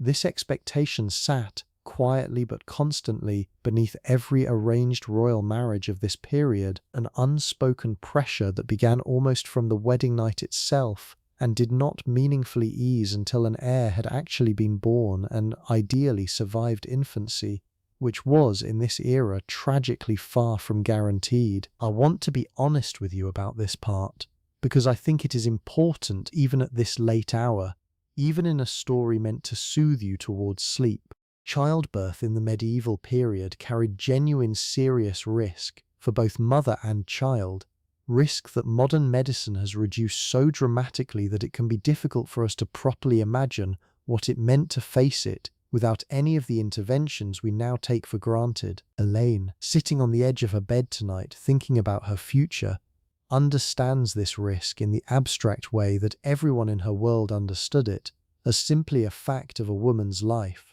One more thing to be faced with, whatever courage and faith could be mustered when the time came, alongside the genuine hope which she does hold quietly tonight, that her own body will manage the whole business more kindly than it managed it for some women she has known. Her own mother survived 4 childbirths before finally dying, 6 years ago now, not in childbirth itself, but from an illness that took hold the following winter, weakened, the household physician suggested at the time, by the accumulated toll of those 4 difficult deliveries across just under a decade.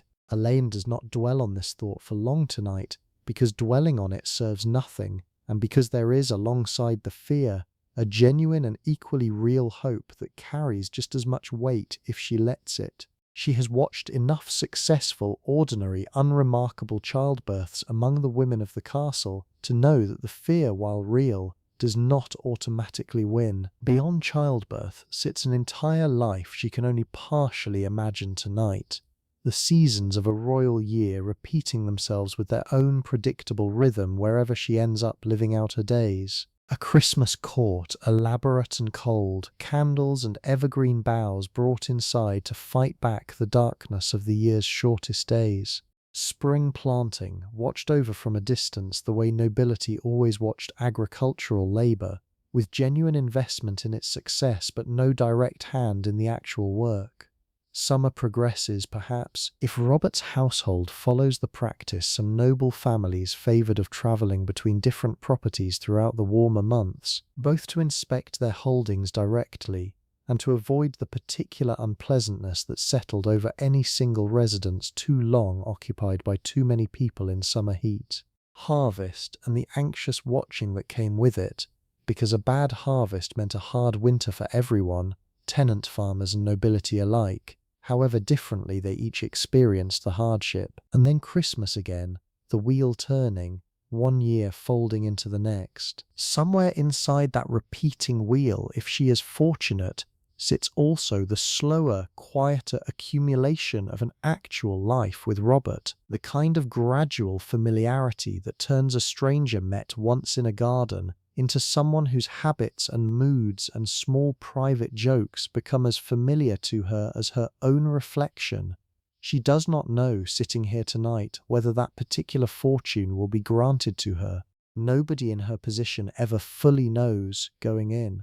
But she allows herself in this quiet hour the modest hope that it might be, that the easy warmth she felt in the garden this afternoon and again across the high table tonight might prove to be something real and durable, rather than simply the pleasant surface of a single carefully managed day. Let me back up for a moment, away from tonight specifically, and talk more broadly about what it actually meant to hold the title Elaine has held since birth, because I think the word princess, used so often as shorthand for a kind of fairy tale existence, obscures almost as much as it reveals. A princess's primary duty, the one underlying almost every other expectation placed on her, was simply to exist as a valuable asset for her family's dynastic strategy, which meant that her body, her reputation, and her visible conduct were never entirely her own in the way we might assume ownership of ourselves today.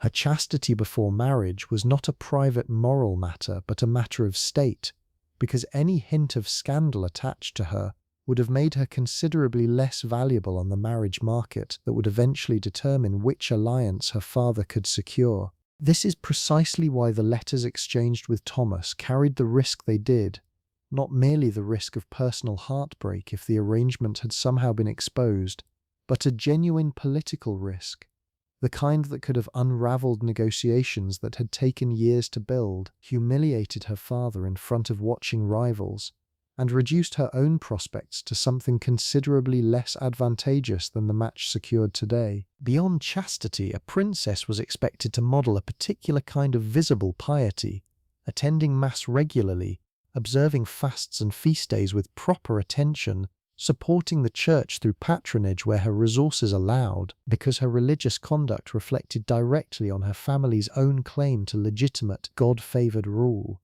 This is part of why her mornings, as we saw today, began with prayer rather than anything else, and why confession happened on a fixed schedule rather than as an occasional optional comfort. Piety for a woman in her position was simultaneously genuine spiritual practice and a form of political performance, the two woven together so tightly that separating them, even for Elaine herself, would have been difficult if she had ever thought to try. She was expected, too, to demonstrate accomplishment in exactly the domestic and artistic skills we spent time with earlier tonight: the embroidery, the music, the modest but real literacy, because these skills signaled both her family's investment in her proper upbringing and her own eventual fitness to manage a great household of her own. A princess who could not competently oversee the running of a large domestic operation, the accounts, the servants, the seasonal preparations for feast and fast, the medical care of an entire household during illness, would have made a considerably less attractive bride, regardless of the political value her bloodline carried. Because a marriage, underneath all its diplomatic weight, was also, quite practically, a business arrangement requiring an actually competent partner on both sides. And then there was the matter of visible deference, the constant subtle performance of appropriate humility toward her father, toward the church, toward the broader social order that placed her, despite her title, still firmly beneath the authority of the men who governed her life. This did not mean Aline lacked all agency. Within the narrow channels available to her, she exercised real, meaningful choices. The colour of her gown this morning, the specific tenor of her answer to Isolde's blunt question in the Solar, the private correspondence with Thomas that she managed to sustain for the better part of a year without detection. But these choices existed inside a frame she did not build and could not meaningfully challenge, a frame that assumed as an unquestioned baseline that the largest decisions of her life belonged to someone else. I think it is worth naming clearly at this point in the evening exactly what freedoms were genuinely available to a woman in Elaine's position, because the list honestly is shorter than popular imagination often assumes. She could choose within limits how to spend her private hours, needlework or music or reading, whichever pursuit called to her on a given afternoon. She could exercise real influence over the daily management of her own household once she had one, the specific meals served, the specific servants favoured or dismissed, the small domestic textures that cumulatively shaped an enormous amount of a great household's actual daily experience, even though the larger strategic decisions remained elsewhere. She could, sometimes, exercise genuine political influence of her own, particularly later in life, particularly once she had produced heirs and secured her position, functioning as an advisor and advocate whose opinions her husband might take seriously even though the formal decision-making authority remained, on paper, entirely his. What she could not do, could never do, regardless of her personal wishes, was choose whom to marry, whether to marry at all, when to bear children or how many, or, in almost every meaningful sense, where she would spend the rest of her life. These were not decisions available to a woman of her rank in this period. Full stop. However kind or cruel the specific men making those decisions on her behalf happened to be. I do not offer this list to depress you further at the end of a long day, and I certainly do not offer it as the final word on what a life like Alina's actually felt like from the inside, because feelings are always more complicated and more textured than any external list of freedoms and restrictions could ever fully capture. She has, as we have spent this whole evening discovering together, genuine pleasures available to her, genuine friendships, however complicated by the currents of court politics running underneath them, genuine moments of connection with Robert today, with Thomas across the past year, with Agnes across 11 years of shared mornings. A life constrained is not automatically a life without meaning or warmth or its own particular satisfactions.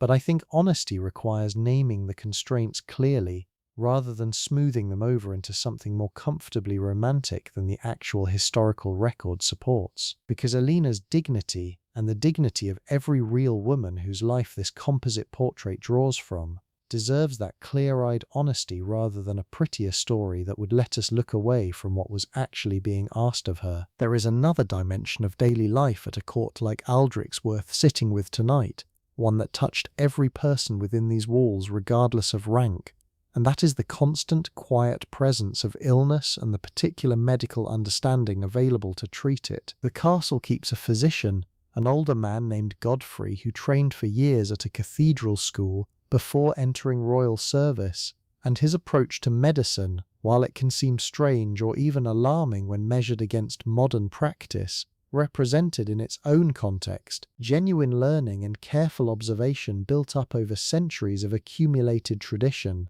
Godfrey works largely within a framework built around the four humours: blood, phlegm, black bile, and yellow bile, a system inherited from ancient Greek medicine and refined across generations of medieval scholars, in which health depended on these four substances remaining in proper balance within the body, and illness represented some disruption of that balance requiring correction. This meant that a fever might be treated with bloodletting, understood as a way of reducing an excess of blood believed to be driving the imbalance. It meant the diet was taken extremely seriously as medicine in its own right, certain foods understood as heating or cooling, moistening or drying, prescribed or restricted according to a patient's particular humoral constitution and current ailment. It meant that herbal remedies, many of them genuinely effective by modern pharmacological standards, even though the theoretical framework explaining why they worked was entirely different from our own, formed the backbone of most everyday treatment.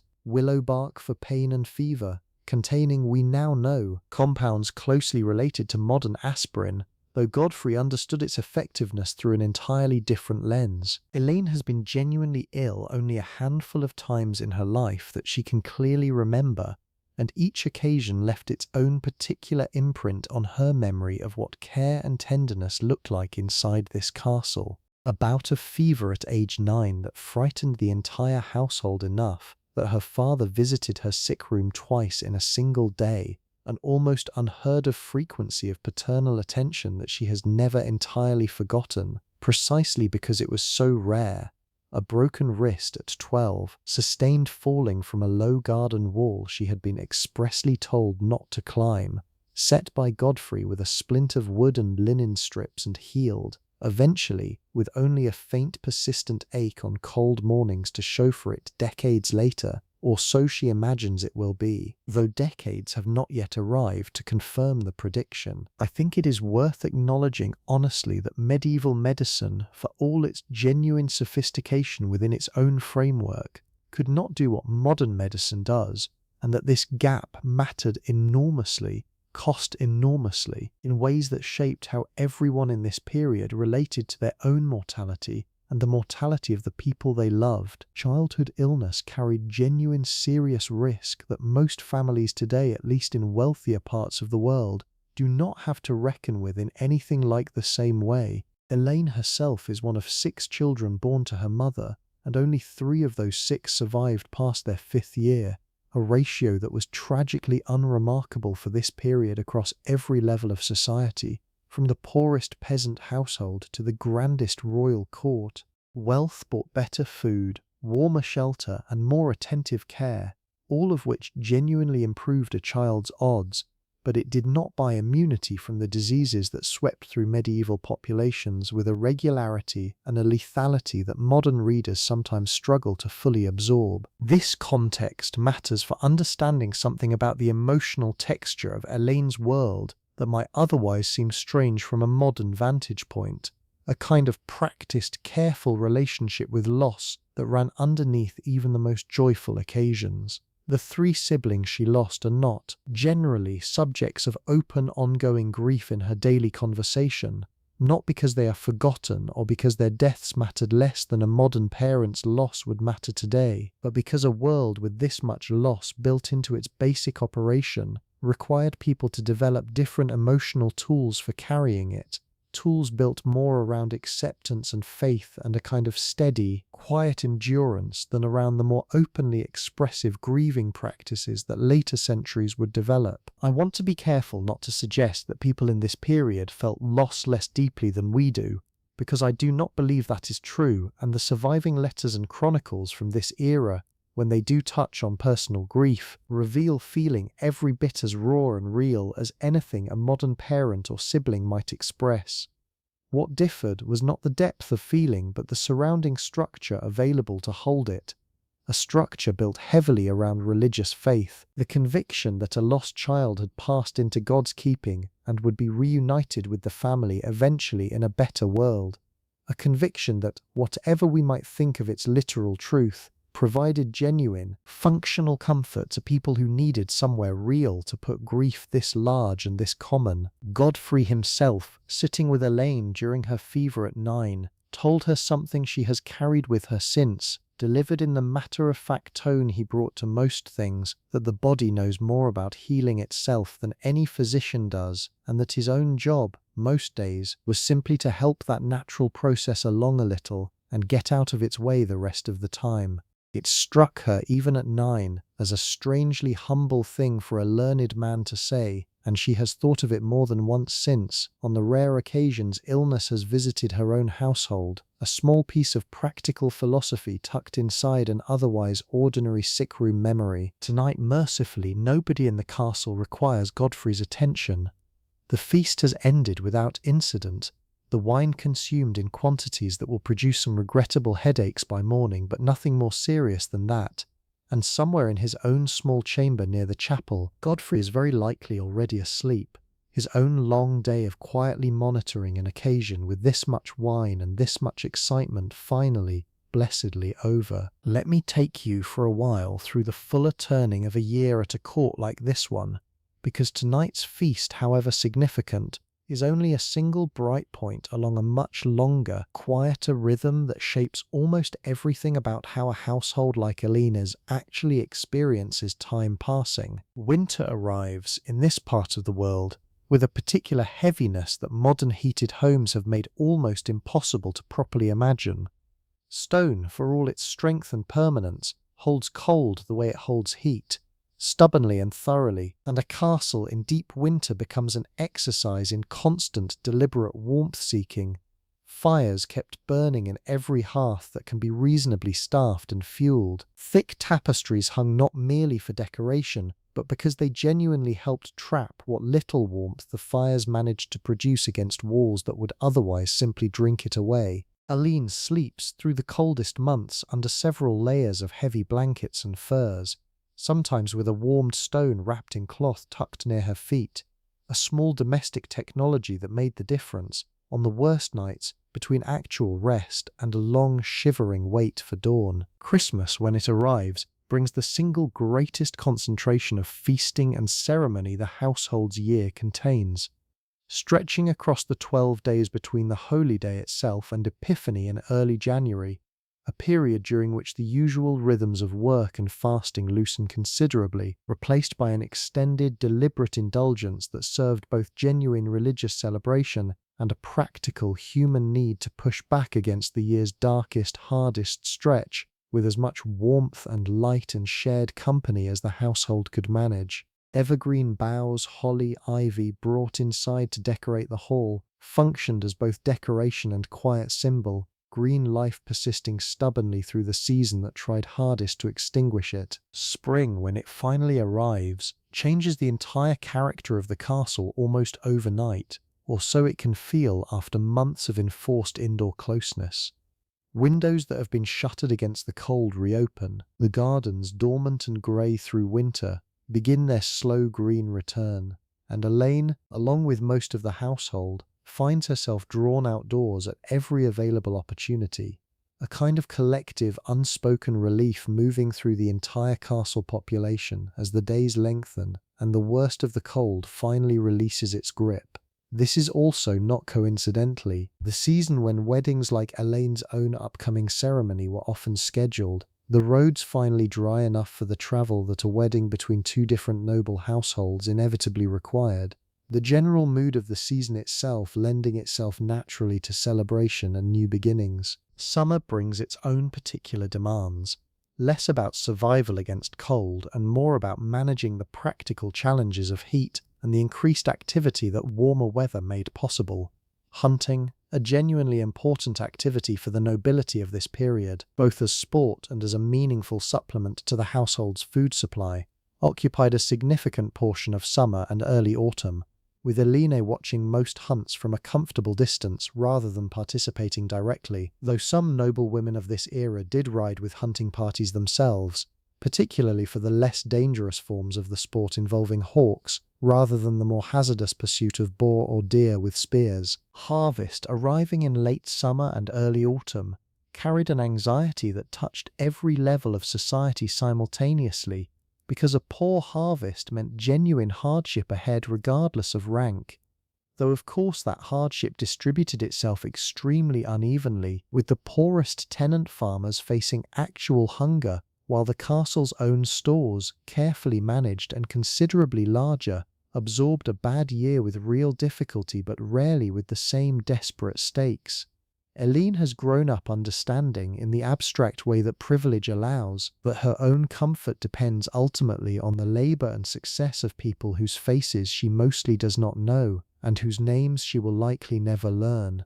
Farmers working land that belongs, in the end, to her father, their harvest feeding both their own families and the entire elaborate machinery of the court above them. I think there is something worth sitting with in that particular arrangement, the way an entire castle's rhythm of feasting and ceremony and comfortable seasonal indulgence rested, ultimately, on the far less comfortable labour of people who rarely appear in the stories we tell about courts like this one. Tonight's feast, the roasted venison and the spiced wine and the white bread reserved for special occasions, existed because an enormous, largely invisible structure of agricultural labour made it possible, season after season, year after year, mostly without acknowledgement, mostly without reward beyond the basic subsistence that structure was at its best designed to provide. Tonight, this particular night, sits somewhere in early autumn, the harvest largely gathered, the anxiety of whether it would prove sufficient mostly resolved for another year, the household settling into the particular relief that follows a successful harvest, before winter's demands begin properly asserting themselves. It is in that sense a fitting season for a betrothal feast, a moment of accumulated security and cautious optimism before the harder months ahead, the whole castle carrying, underneath its formal ceremony, a kind of seasonal exhale that Eileen herself can feel without fully naming it, the specific ease of an autumn evening when the immediate anxieties of survival have been for the moment adequately addressed. Back in her own chamber now, candle burned down to a stub that Agnes will replace with a fresh one before retiring herself. Elaine sits a while longer in the near darkness, listening to the castle finish its own slow process of settling for the night. Below, the last sounds of the feast have finally faded entirely, the great hall presumably dark now except for the banked embers of its enormous hearth, benches pushed back into their daytime arrangement, the long tables cleared of everything except whatever the servants have not yet gotten to, a task that will likely continue quietly for another hour or more before the kitchen staff themselves are finally permitted their own rest. There is a particular kind of stillness that settles over a castle after a large occasion, different from an ordinary night's quiet, carrying within it the lingering residue of all that noise and warmth and movement, a stillness that feels earned rather than simply default. Somewhere out along the curtain wall, a watchman makes his slow circuit, his footsteps occasionally audible even from Elaine's chamber several floors up, a steady, unhurried rhythm that has marked the passing hours of every night of her life, without her ever really thinking much about the man performing it, whoever he happens to be on any given night, cold and probably a little bored, keeping watch over a household that trusts, mostly without examining that trust too closely, that he will remain alert regardless of how uneventful his actual nightly experience usually proves to be. Occasionally, at fixed intervals through the night, he will call out the hour, a practice common at many castles of this scale,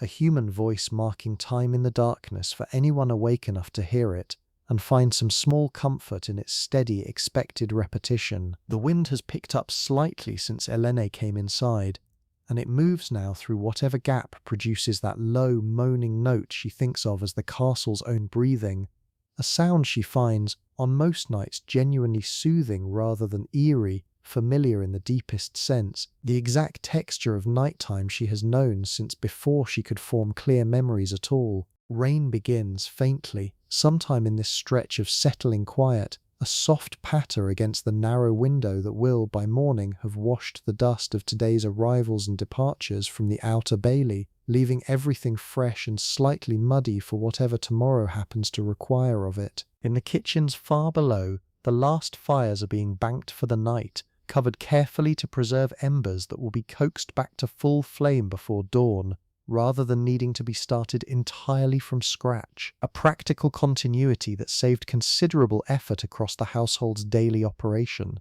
The cook, a broad, capable woman named Wilhelmina who has run this kitchen for nearly 15 years, makes her own final rounds, checking that nothing has been left carelessly near an open flame, that the larder has been properly secured against whatever mice the castle's cats have not yet managed to discourage, before finally allowing herself the rest that a day like today's, with its enormous feast to prepare and serve, has more than thoroughly earned. In the stables, the horses that arrived this afternoon with Robert's party stand quietly in unfamiliar stalls, gradually settling into the particular smells and sounds of a new place the way horses do, patient and largely unbothered by the change, while a stable boy, young, perhaps 11, makes a final check of water and feed before curling into a nest of straw near the tack room for his own few hours of sleep, one ear half attuned, even in rest, to any unusual sound that might indicate a horse in distress or a fire beginning somewhere it should not. I find myself thinking,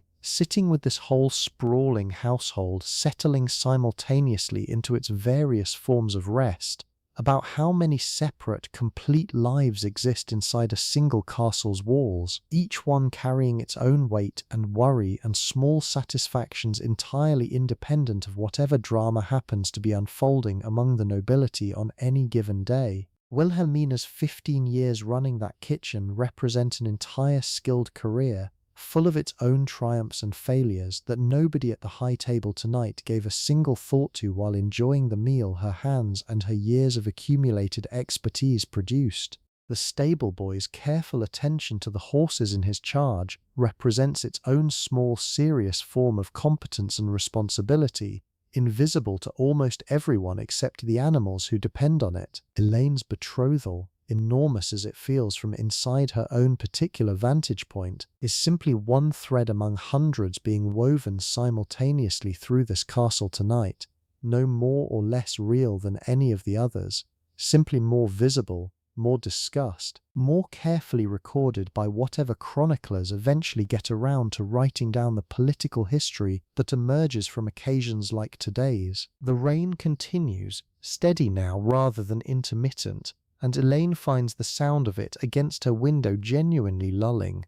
One more layer added to the accumulating quiet that a long, significant day naturally produces once its demands have finally fully concluded. Somewhere down the corridor, she can hear faintly Agnes and Isolde settling into their own shared chamber, a murmur of voices too soft to make out actual words, followed by the small domestic sounds of two people preparing for sleep after their own very long day of managing someone else's enormous occasion. I want to spend a little more time on the administrative machinery that makes a household like Aldrich's actually function day to day, because it is easy when we focus on kings and princesses to lose sight of the considerable structure of skilled, largely unglamorous work required simply to keep a castle of this size running smoothly, feast day or ordinary day alike. Beneath the king himself sits the chamberlain, a role occupied currently by a man named Osric, who has served in this capacity for over 20 years and manages in practice an enormous range of the household's daily operations. Osric oversees the allocation of household funds, negotiates with merchants for the goods the castle cannot produce itself,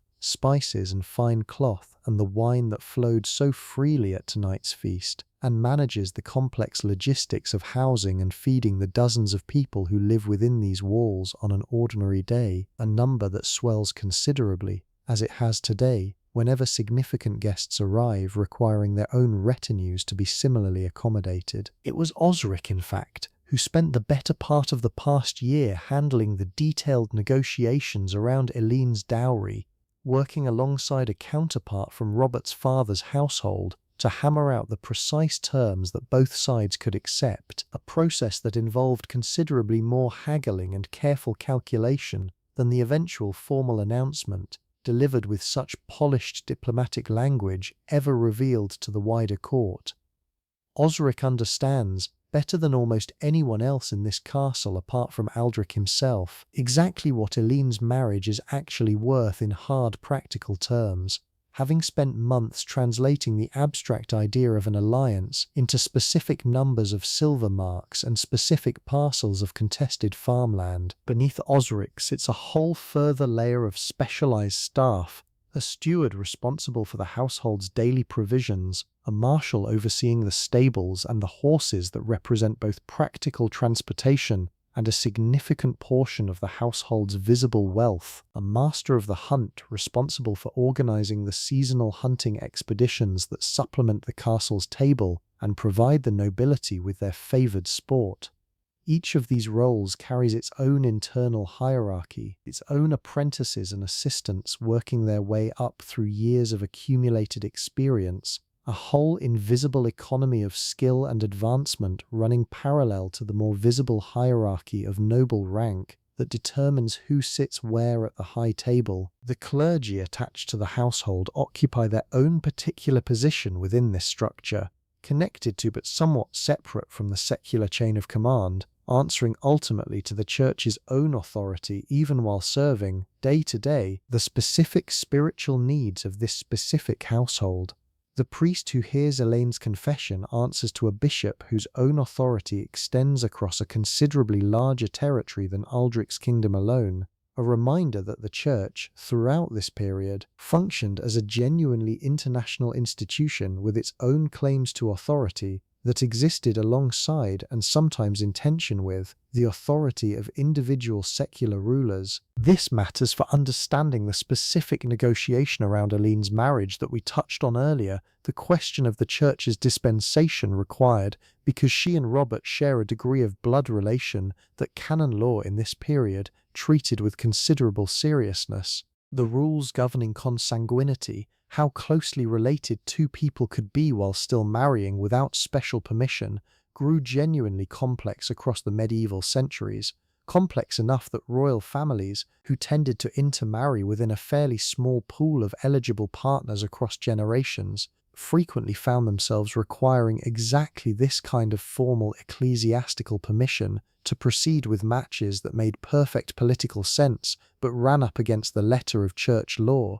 Securing that dispensation for Elaine and Robert's match required its own separate correspondence, its own separate negotiation, conducted over months by clergy on both sides, working alongside a bishop whose approval carried weight that no amount of royal insistence alone could substitute for. I find something genuinely interesting in how thoroughly interwoven religious and political authority were throughout this period, each depending on the other in ways that neither side could fully escape even when their interests diverged. Aldric needed the church's blessing to make his daughter's marriage fully legitimate in the eyes of both his own subjects and his fellow rulers. The church in turn depended heavily on the patronage and protection that rulers like Aldric provided.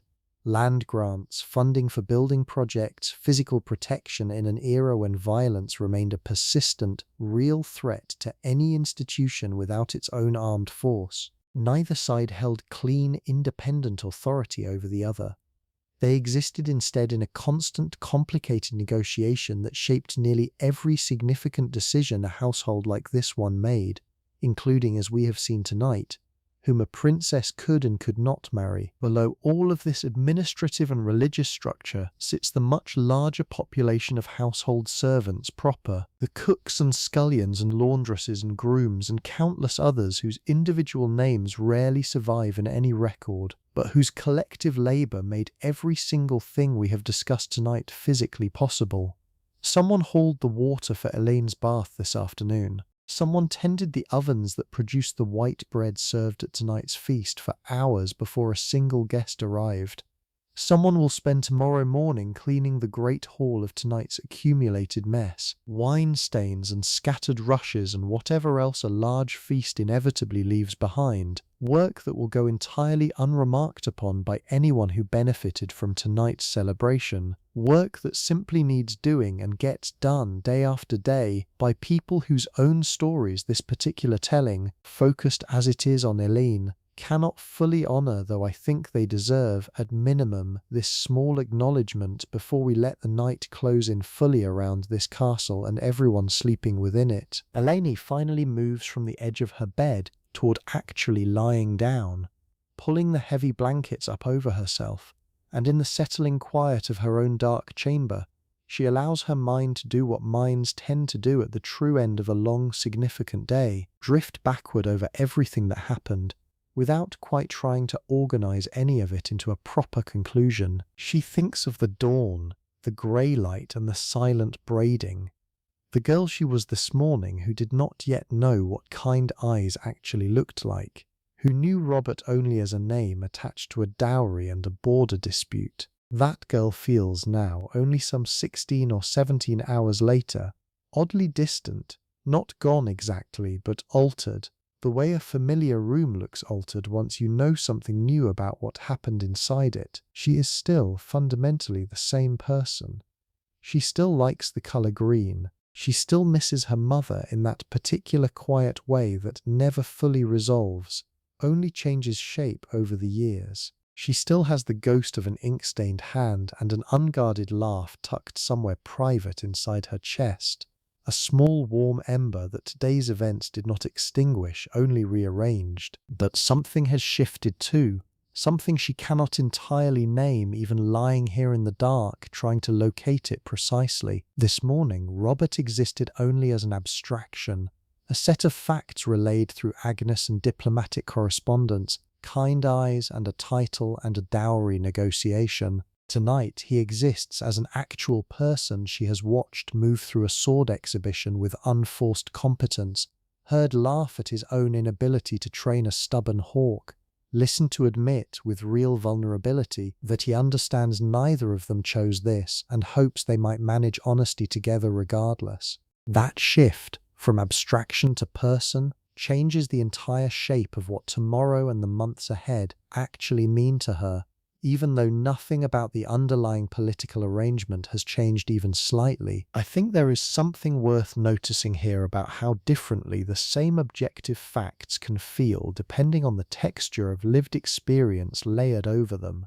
This morning and tonight both contain the identical arrangement, a marriage secured for reasons of state, a dowry, a border, an alliance. But this morning that arrangement felt like something being done to her, a fate arriving from outside with no input from her at all.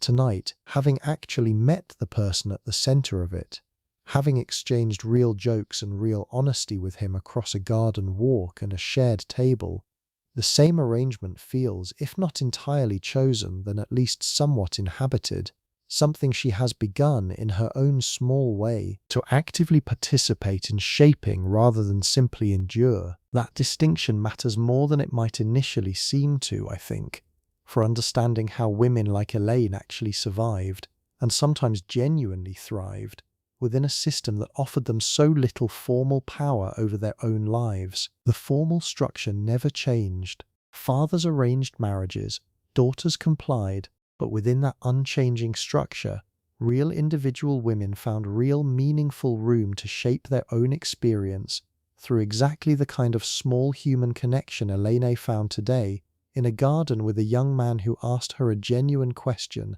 and seemed to actually want a genuine answer. The system was rigid. The people living inside it were not always as powerless as the system's rigidity might suggest, provided they were fortunate enough, as Elaine appears to have been today, to find some genuine warmth within the arrangement rather than only cold calculation. She thinks too of Thomas standing in the cold courtyard with his stack of documents, offering his careful formal congratulations wrapped around 2 words, whatever else, that carried an entire year of unspoken feeling inside them. She does not feel, lying here now, the sharp grief she half expected to feel when she imagined this eventual goodbye during the months their correspondence continued. What she feels instead is something gentler, something closer to gratitude, for a year that gave her a private world to retreat into during a period of her life that otherwise offered so little room for anything purely simply her own. That gift does not disappear simply because the correspondence itself has now ended.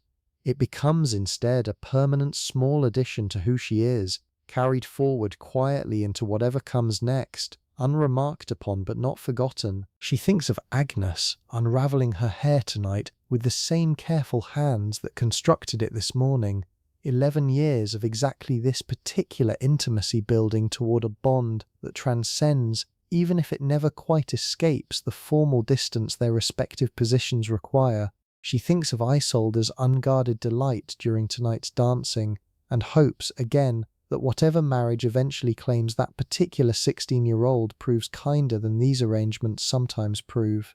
She thinks of her father, watching the evening's proceedings from the high table, with something almost like ease finally settling into his features after months of careful, anxious negotiation, and she feels, surprising herself slightly, something that might genuinely be forgiveness, or perhaps simply understanding, for a man who has never quite known how to love his children apart from the strategic calculations that have shaped his entire understanding of what fatherhood for a king actually requires. And she thinks finally of tomorrow, the hunt Robert has been warned to expect, the small joke they shared about his likely embarrassment in front of the local huntsman, and she finds herself drifting now toward the edge of actual sleep, genuinely looking forward to it, not with the anxious dread that coloured this entire day until roughly mid-afternoon, but with something closer to simple curiosity, the pleasant low-grade anticipation of getting to know someone a little better tomorrow than she knew him today.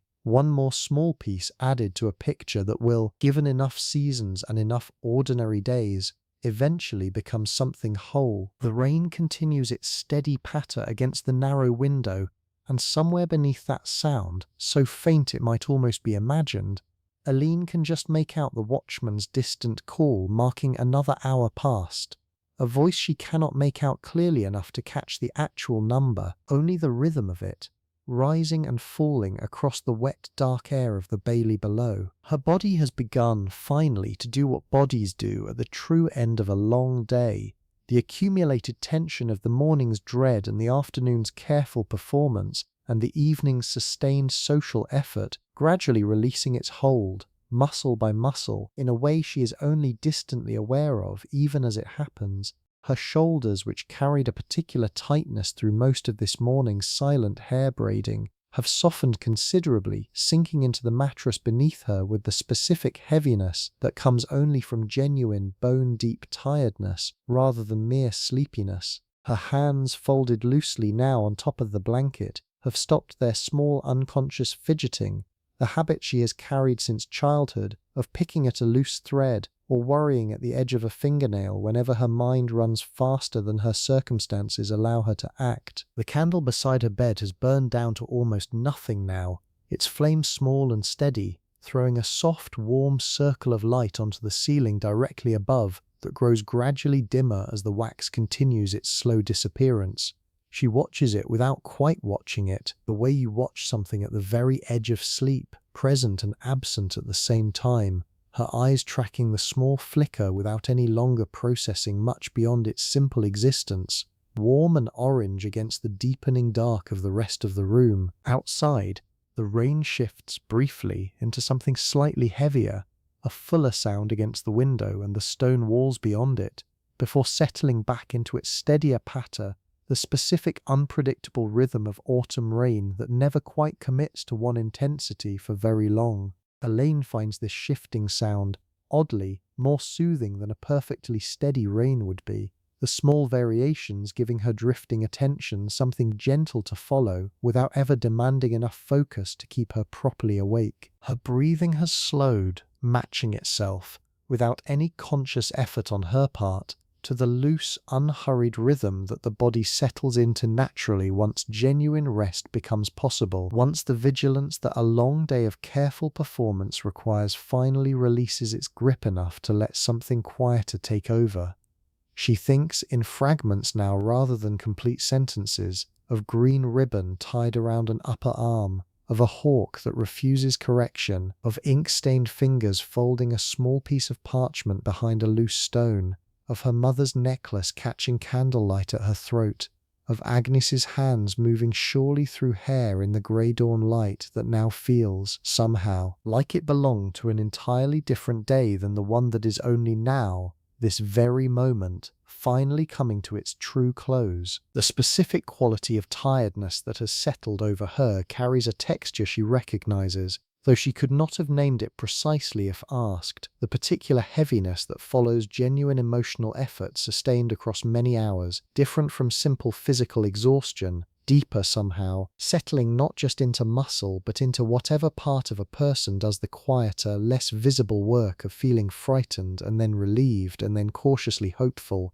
all within the compressed span of a single day. That kind of tiredness does not resist sleep. It welcomes it, opens toward it, the way a hand finally unclenches once whatever it was gripping has been safely set down. Somewhere in the castle below, the last of the feast's cleanup has presumably finished, the great hall standing empty and dark now, except for whatever faint glow the banked hearth still casts across the stone floor. Benches and tables return to their ordinary daytime positions, rushes swept and replaced, the entire elaborate machinery of tonight's celebration folded away until some future occasion calls for it again. The castle, this whole enormous, complicated structure full of separate lives and separate small dramas, all of them mattering enormously to the people living them and largely invisible to everyone else, has settled finally into the particular stillness that belongs only to the deepest hours of the night, when almost everyone within its walls has surrendered at last to sleep. Elaine's eyes closed this time, without immediately opening again, the small warm circle of candlelight on the ceiling fading gradually from her awareness as something heavier and gentler takes its place, and the last coherent thought she manages to hold on to,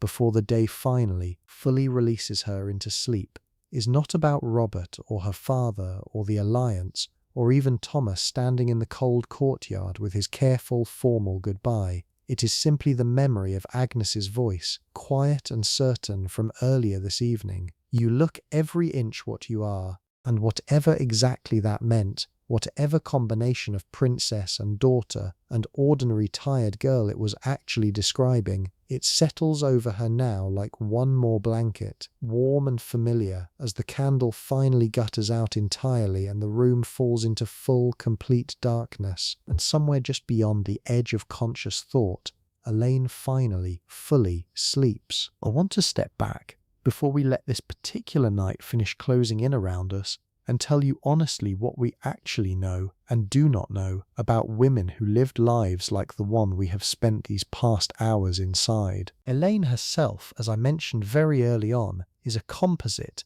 built from the patterns historians have pieced together across the surviving records of medieval royal and noble women, rather than a single documented individual whose diary or letters happen to have survived intact into the present day. This matters, I think, and I do not want to slide past it quietly. The specific texture of tonight, the colour of her gown, the particular exchange with Robert in the garden, the folded letter behind the loose stone, these are informed imagination, built carefully from what we do know about the customs, constraints, and daily rhythms of women in her position, rather than direct transcription from any single surviving source. What we do know with genuine historical confidence is the larger shape of the life such a woman would have lived. We know from surviving marriage contracts and dowry agreements across dozens of medieval noble houses exactly how explicitly and coldly these arrangements were negotiated, the specific silver amounts, the specific parcels of land, the careful clauses covering what would happen to the dowry if the marriage produced no heir or if one party died young. We know from surviving letters between royal fathers and the advisors managing their children's marriages how thoroughly political calculation dominated these decisions, with the bride or groom's own preferences appearing, when they appear at all, as a minor, almost incidental consideration weighed against far larger strategic concerns. We know from household accounts that have survived in archives across Europe the specific costs of things like the imported perfumes and fine-dyed wool that a princess like Aline would have worn, giving us genuine confidence in details like the specific expense and status attached to a deep blue overgown, or a scent built around rosewater and imported resin.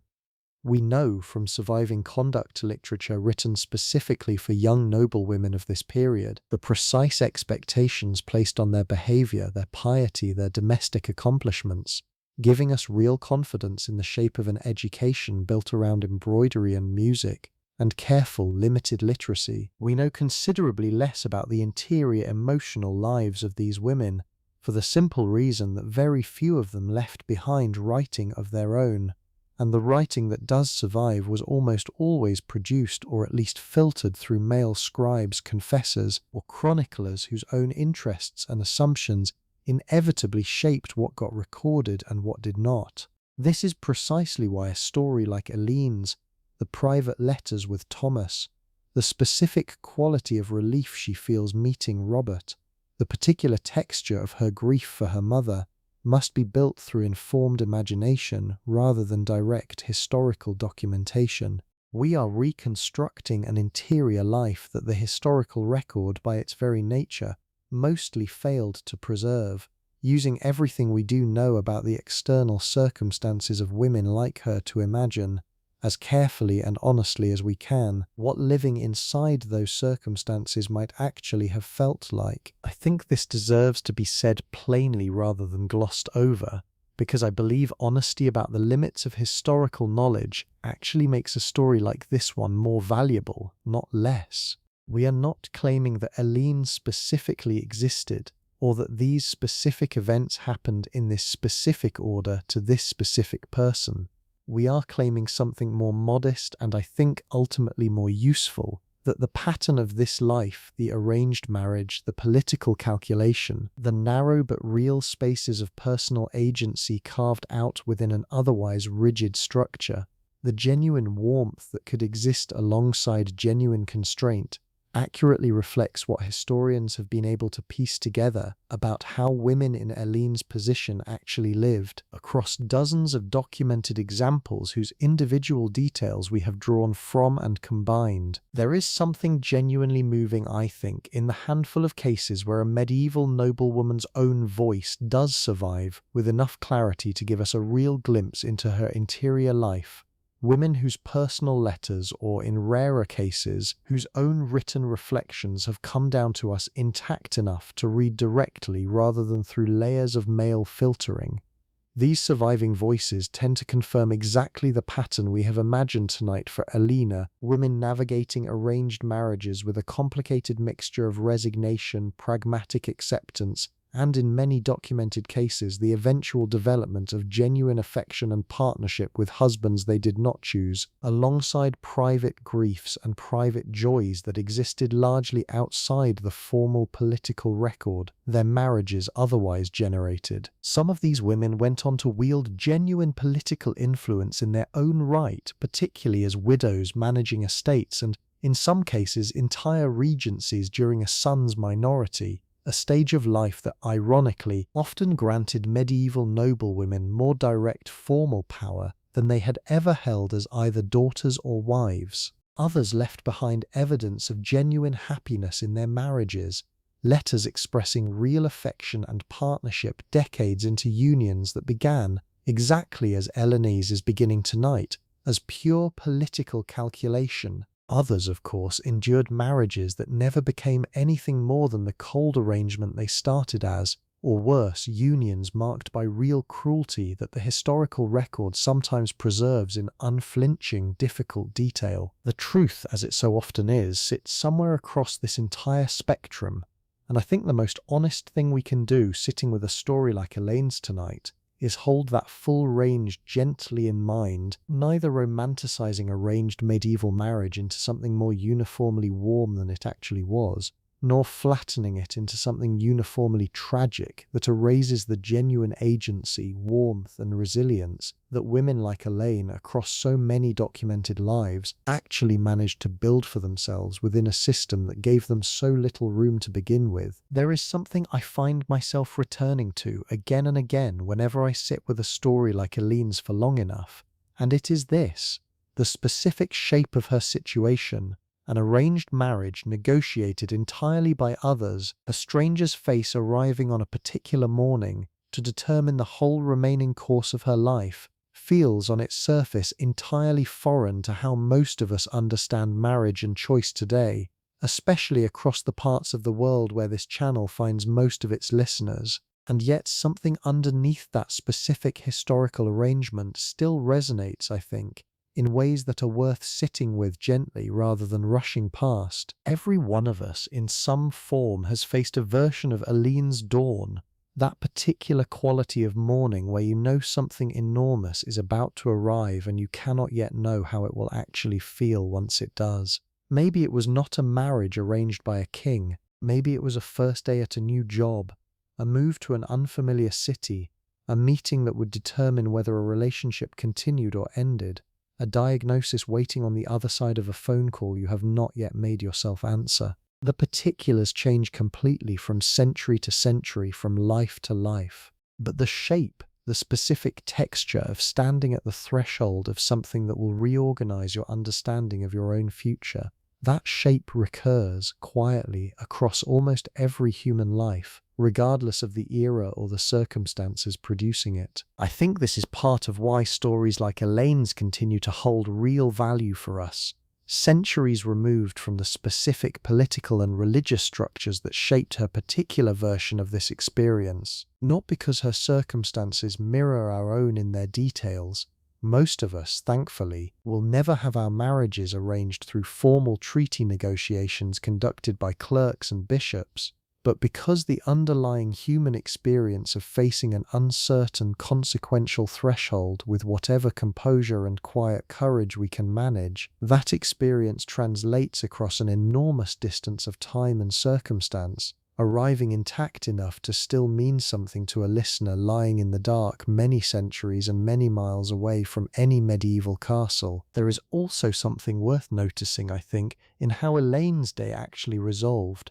Not because it resolved perfectly, whatever perfectly would even mean for a situation built entirely around choices made by other people, but because it resolved with genuine, if modest, grace. She did not get to choose whether this marriage happened. She did, within the narrow space available to her, find real moments of connection, real reasons for cautious hope, a garden conversation and a shared joke about a badly behaved hawk that turned an abstract political arrangement into something with the beginning of an actual human shape. That particular skill, finding genuine warmth and possibility within circumstances you did not choose and cannot fully control, is not a medieval skill specifically. It is simply a human skill, one that every generation has had to practice in its own particular version, one that you yourself, whoever you are, wherever you are listening from tonight, have almost certainly practiced more than once in your own life,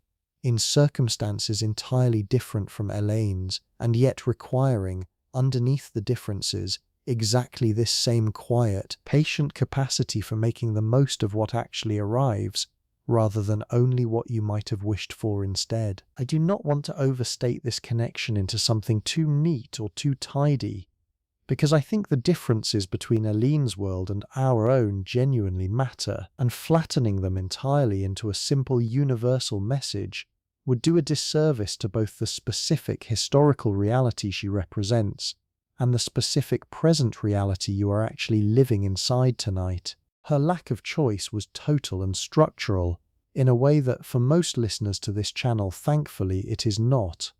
Her risks, particularly around childbirth, were graver than most of us will ever have to face in quite the same form. Her entire understanding of her own worth was shaped by a system that valued her primarily as a political asset, in a way that I hope does not reflect how you understand your own worth tonight, listening to this in whatever quiet room you have found for yourself. But within those real significant differences, I think there remains something genuinely worth carrying forward from an evening spent with Aline, some small portable comfort you might tuck away alongside all the specific historical detail we have covered tonight. The comfort, perhaps, that uncertainty faced with quiet steadiness has a long history of eventually settling into something workable, something that, while it may never become exactly what you would have designed for yourself from scratch, can still hold real warmth, real connection, real moments of unexpected grace within it.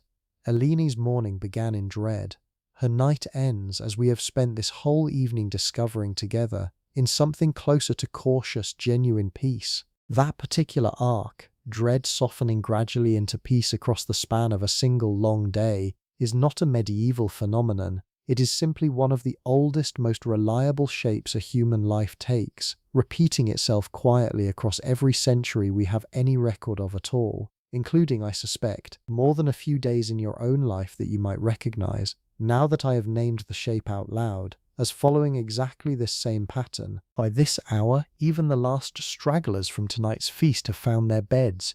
The hearth in the great hall has burned down to a bed of orange coals, banked carefully under ash by whichever servant drew the late shift, coals that will still be warm enough by dawn to catch a fresh log without needing flint and steel all over again. That is a small mercy, actually.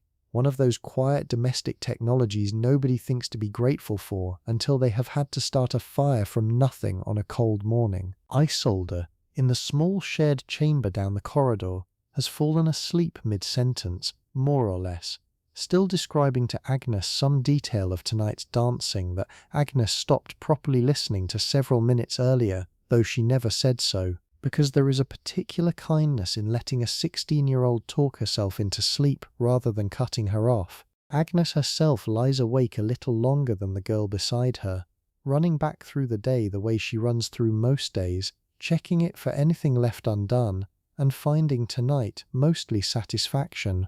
The hair held, the gown fit properly. The girl she has tended for 11 years walked into that hall and came out the other side of it, not merely intact, but, this is the word Agnes actually lands on, lying there in the dark, hopeful. That is enough for her. It is more than enough. Robert, in the guest chamber given over to him for the night, does not fall asleep quite as easily. He lies on his back, staring at a ceiling he does not recognize, in a bed slightly too short for him, thinking not about alliances or borders, but about a length of green ribbon now resting on the small table beside the bed, and about a laugh he heard in a garden that afternoon that he has already somehow decided he wants to hear again. He does not know yet whether that wanting will be honoured by the years ahead. Nobody ever does at this stage. He falls asleep eventually, sometime past the hour Eileen herself went under, and if he dreams, the dream does not survive to be recorded by anyone, which is, when you think about it, true of nearly every dream any person has ever had across the entire span of human history, billions of them. Gone by breakfast, down in the kitchen, Wilhelmina sleeps in a small chamber off the pantry that she has occupied for nearly 15 years now, a room barely larger than a cupboard but entirely her own, which she values more than its size might suggest. Tomorrow she will rise before anyone else in this castle, well before the watchman finishes his final circuit, to begin the bread that the household will eat at first light. Tonight, though, she sleeps the particular deep, dreamless sleep of someone who has spent an entire day standing over fires and directing a small army of scullions through the largest meal her kitchen has produced in months, and earned every minute of the rest she is currently getting. The stable boy, I never gave him a name, and I find I do not want to invent one now. Some people in a story like this get to stay simply what they are. Sleeps in his nest of straw near the tack room, one hand still loosely curled the way a child's hand curls even in adulthood, when exhaustion finally wins out over vigilance. The horses around him shift occasionally, hooves scraping softly against packed earth, but mostly they too have settled. Animals tend to know, somehow, when a day's demands have actually ended. What keeps him awake, if I am honest with you, is something quieter and harder to name. A kind of loneliness that comes, I think, from having spent an entire day watching your child's future get decided and finding that you cannot fully share in her particular relief, because your own relief is a different animal altogether. Colder, more political, weighted with concerns about borders and silver marks that she thankfully does not have to carry in quite the same way. He loved his wife once, in whatever manner an arranged marriage of his own generation allowed love to grow, and lying here now he finds himself thinking of her more than he has allowed himself to in months, wondering what she would have made of tonight, whether she would have approved of Robert, whether she would have told him gently that he worries too much about things that are, in the end, already settled and therefore no longer his to worry over. There is one more hour worth sitting in before we let this story rest completely, and it is an hour that belongs to no one in particular, the hour just before true dawn, when the sky has not yet gone that healing bruise purple we started with this morning, but the absolute black of deep night has thinned just slightly into something you could almost call charcoal instead. I think about that kind of trained waking sometimes, the way a body learns a schedule so thoroughly that it no longer requires conscious effort to keep it. Wilhelmina does not lie there each morning deciding whether to get up. Her body simply does it, the way Elaine's hand simply knew, this very morning, though it feels like days ago now, how to brace against a bedpost while Agnes laced her kirtle. Habit, worn in deeply enough, stops being a decision and starts being closer to breathing. Outside, the rain has stopped completely sometime in the last hour, leaving the Bailey below slick and dark and smelling faintly of wet earth and horse and the particular mineral scent that stone gives off after a night of steady rain. By the time anyone rises to actually look at it, the puddles will have already begun drying at their edges, and within a day the mud will have hardened back into the packed dirt everyone in this castle walks across without a second thought. Robert's household horses, still slightly unsettled in their unfamiliar stalls, have finally gone properly quiet. Standing with their heads low, the particular stillness horses find only once genuine trust in a place has started to build. Tomorrow they will carry their riders out toward whatever hunt Aldrich has planned, and Robert will very likely embarrass himself exactly as gently teased, and Eileen, watching from wherever the day's ceremony places her, will laugh again, the same easy laugh from the garden, and something between them will grow a little more solid for having survived one more shared morning. None of that has happened yet, though. Right now, in this charcoal hour before dawn, nothing has happened yet at all. That is the particular gift of this specific stretch of night, I think, the one thing it offers that no other hour quite manages. Everything is still simply resting, unresolved and unhurried. Nobody required to be anything yet. Nobody required to decide anything yet. The whole castle and everyone inside it suspended gently in the last dark hour before the world asks anything more of them. I want you to borrow that feeling for yourself now if you can. Wherever you actually are, whatever your own tomorrow happens to hold, you do not have to meet it yet. Right now, in whatever quiet room you are lying in, nothing is required of you either. The whole weight of tomorrow can simply wait a while longer, resting outside the door the way the mud is resting outside the castle walls, present but not yet pressing on anyone, drying slowly at its own unhurried pace while everyone inside stays warm and still and asleep. Somewhere in a small chapel just off the Great Hall, a single candle that nobody remembered to snuff still burns down toward its final inch, throwing a thin, wavering light across an altar cloth some earlier, unnamed woman spent months stitching, decades before Elaine was even born.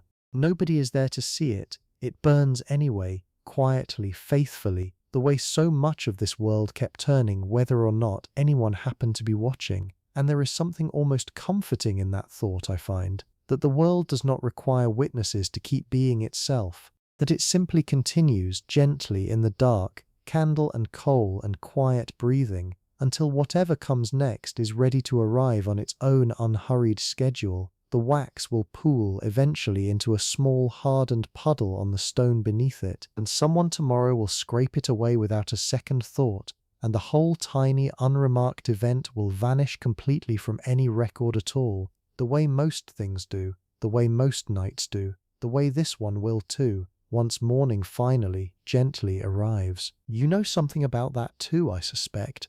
Whatever tomorrow holds for you, whatever question is sitting somewhere at the edge of your own mind tonight, unresolved and a little heavy, it does not actually need solving right now. It was never going to get solved at this hour, in this bed, in this particular patch of quiet you have carved out for yourself. That is not failure. That is simply what night is for. Elaine's day began in dread and ended in something closer to peace, And I think that arc matters more than any single fact I have told you tonight about medieval marriage contracts, or dowry negotiations, or the four humours, or any of the rest of it. Because most days, if you let them run their full course, tend to bend somewhere close to that same shape. Not always, not perfectly, but often enough that it is worth trusting, a little, even on the nights when the morning felt heavier than you wanted it to. There is nothing left to solve tonight, nothing left to plan, nothing waiting on the other side of this sentence that requires your attention before morning. Close your eyes if they are not already closed. Let your breathing slow, the way hers did, the way the rain outside her window slowed into something steady and soft and easy to simply exist beside. There is nothing left to do tonight, nothing left to decide, nothing left except this. This soft, dark, ordinary quiet. The same quiet that has settled over tired people in tired rooms for as long as there have been rooms at all. Castle or cottage, this century or some other one entirely. Let the whole castle keep sleeping around you for a while longer. Aline and Agnes and Robert and the stable boy with no name. The coals in the great hall holding their quiet orange warmth under a blanket of ash. Patient, unbothered, waiting for whatever morning eventually decides to arrive. There is no test tomorrow, no performance to give, no meeting your entire future rests on, no father's approval to earn before the sun has even fully cleared the horizon. Just a bed, just a blanket, just this same soft, ordinary dark that has held every tired person who ever lived long enough to need it. Castle or cottage, this century or some other one entirely, all the way back to a girl in a green dress finally, quietly, letting go of a very long day. Good night, truly. Rest now.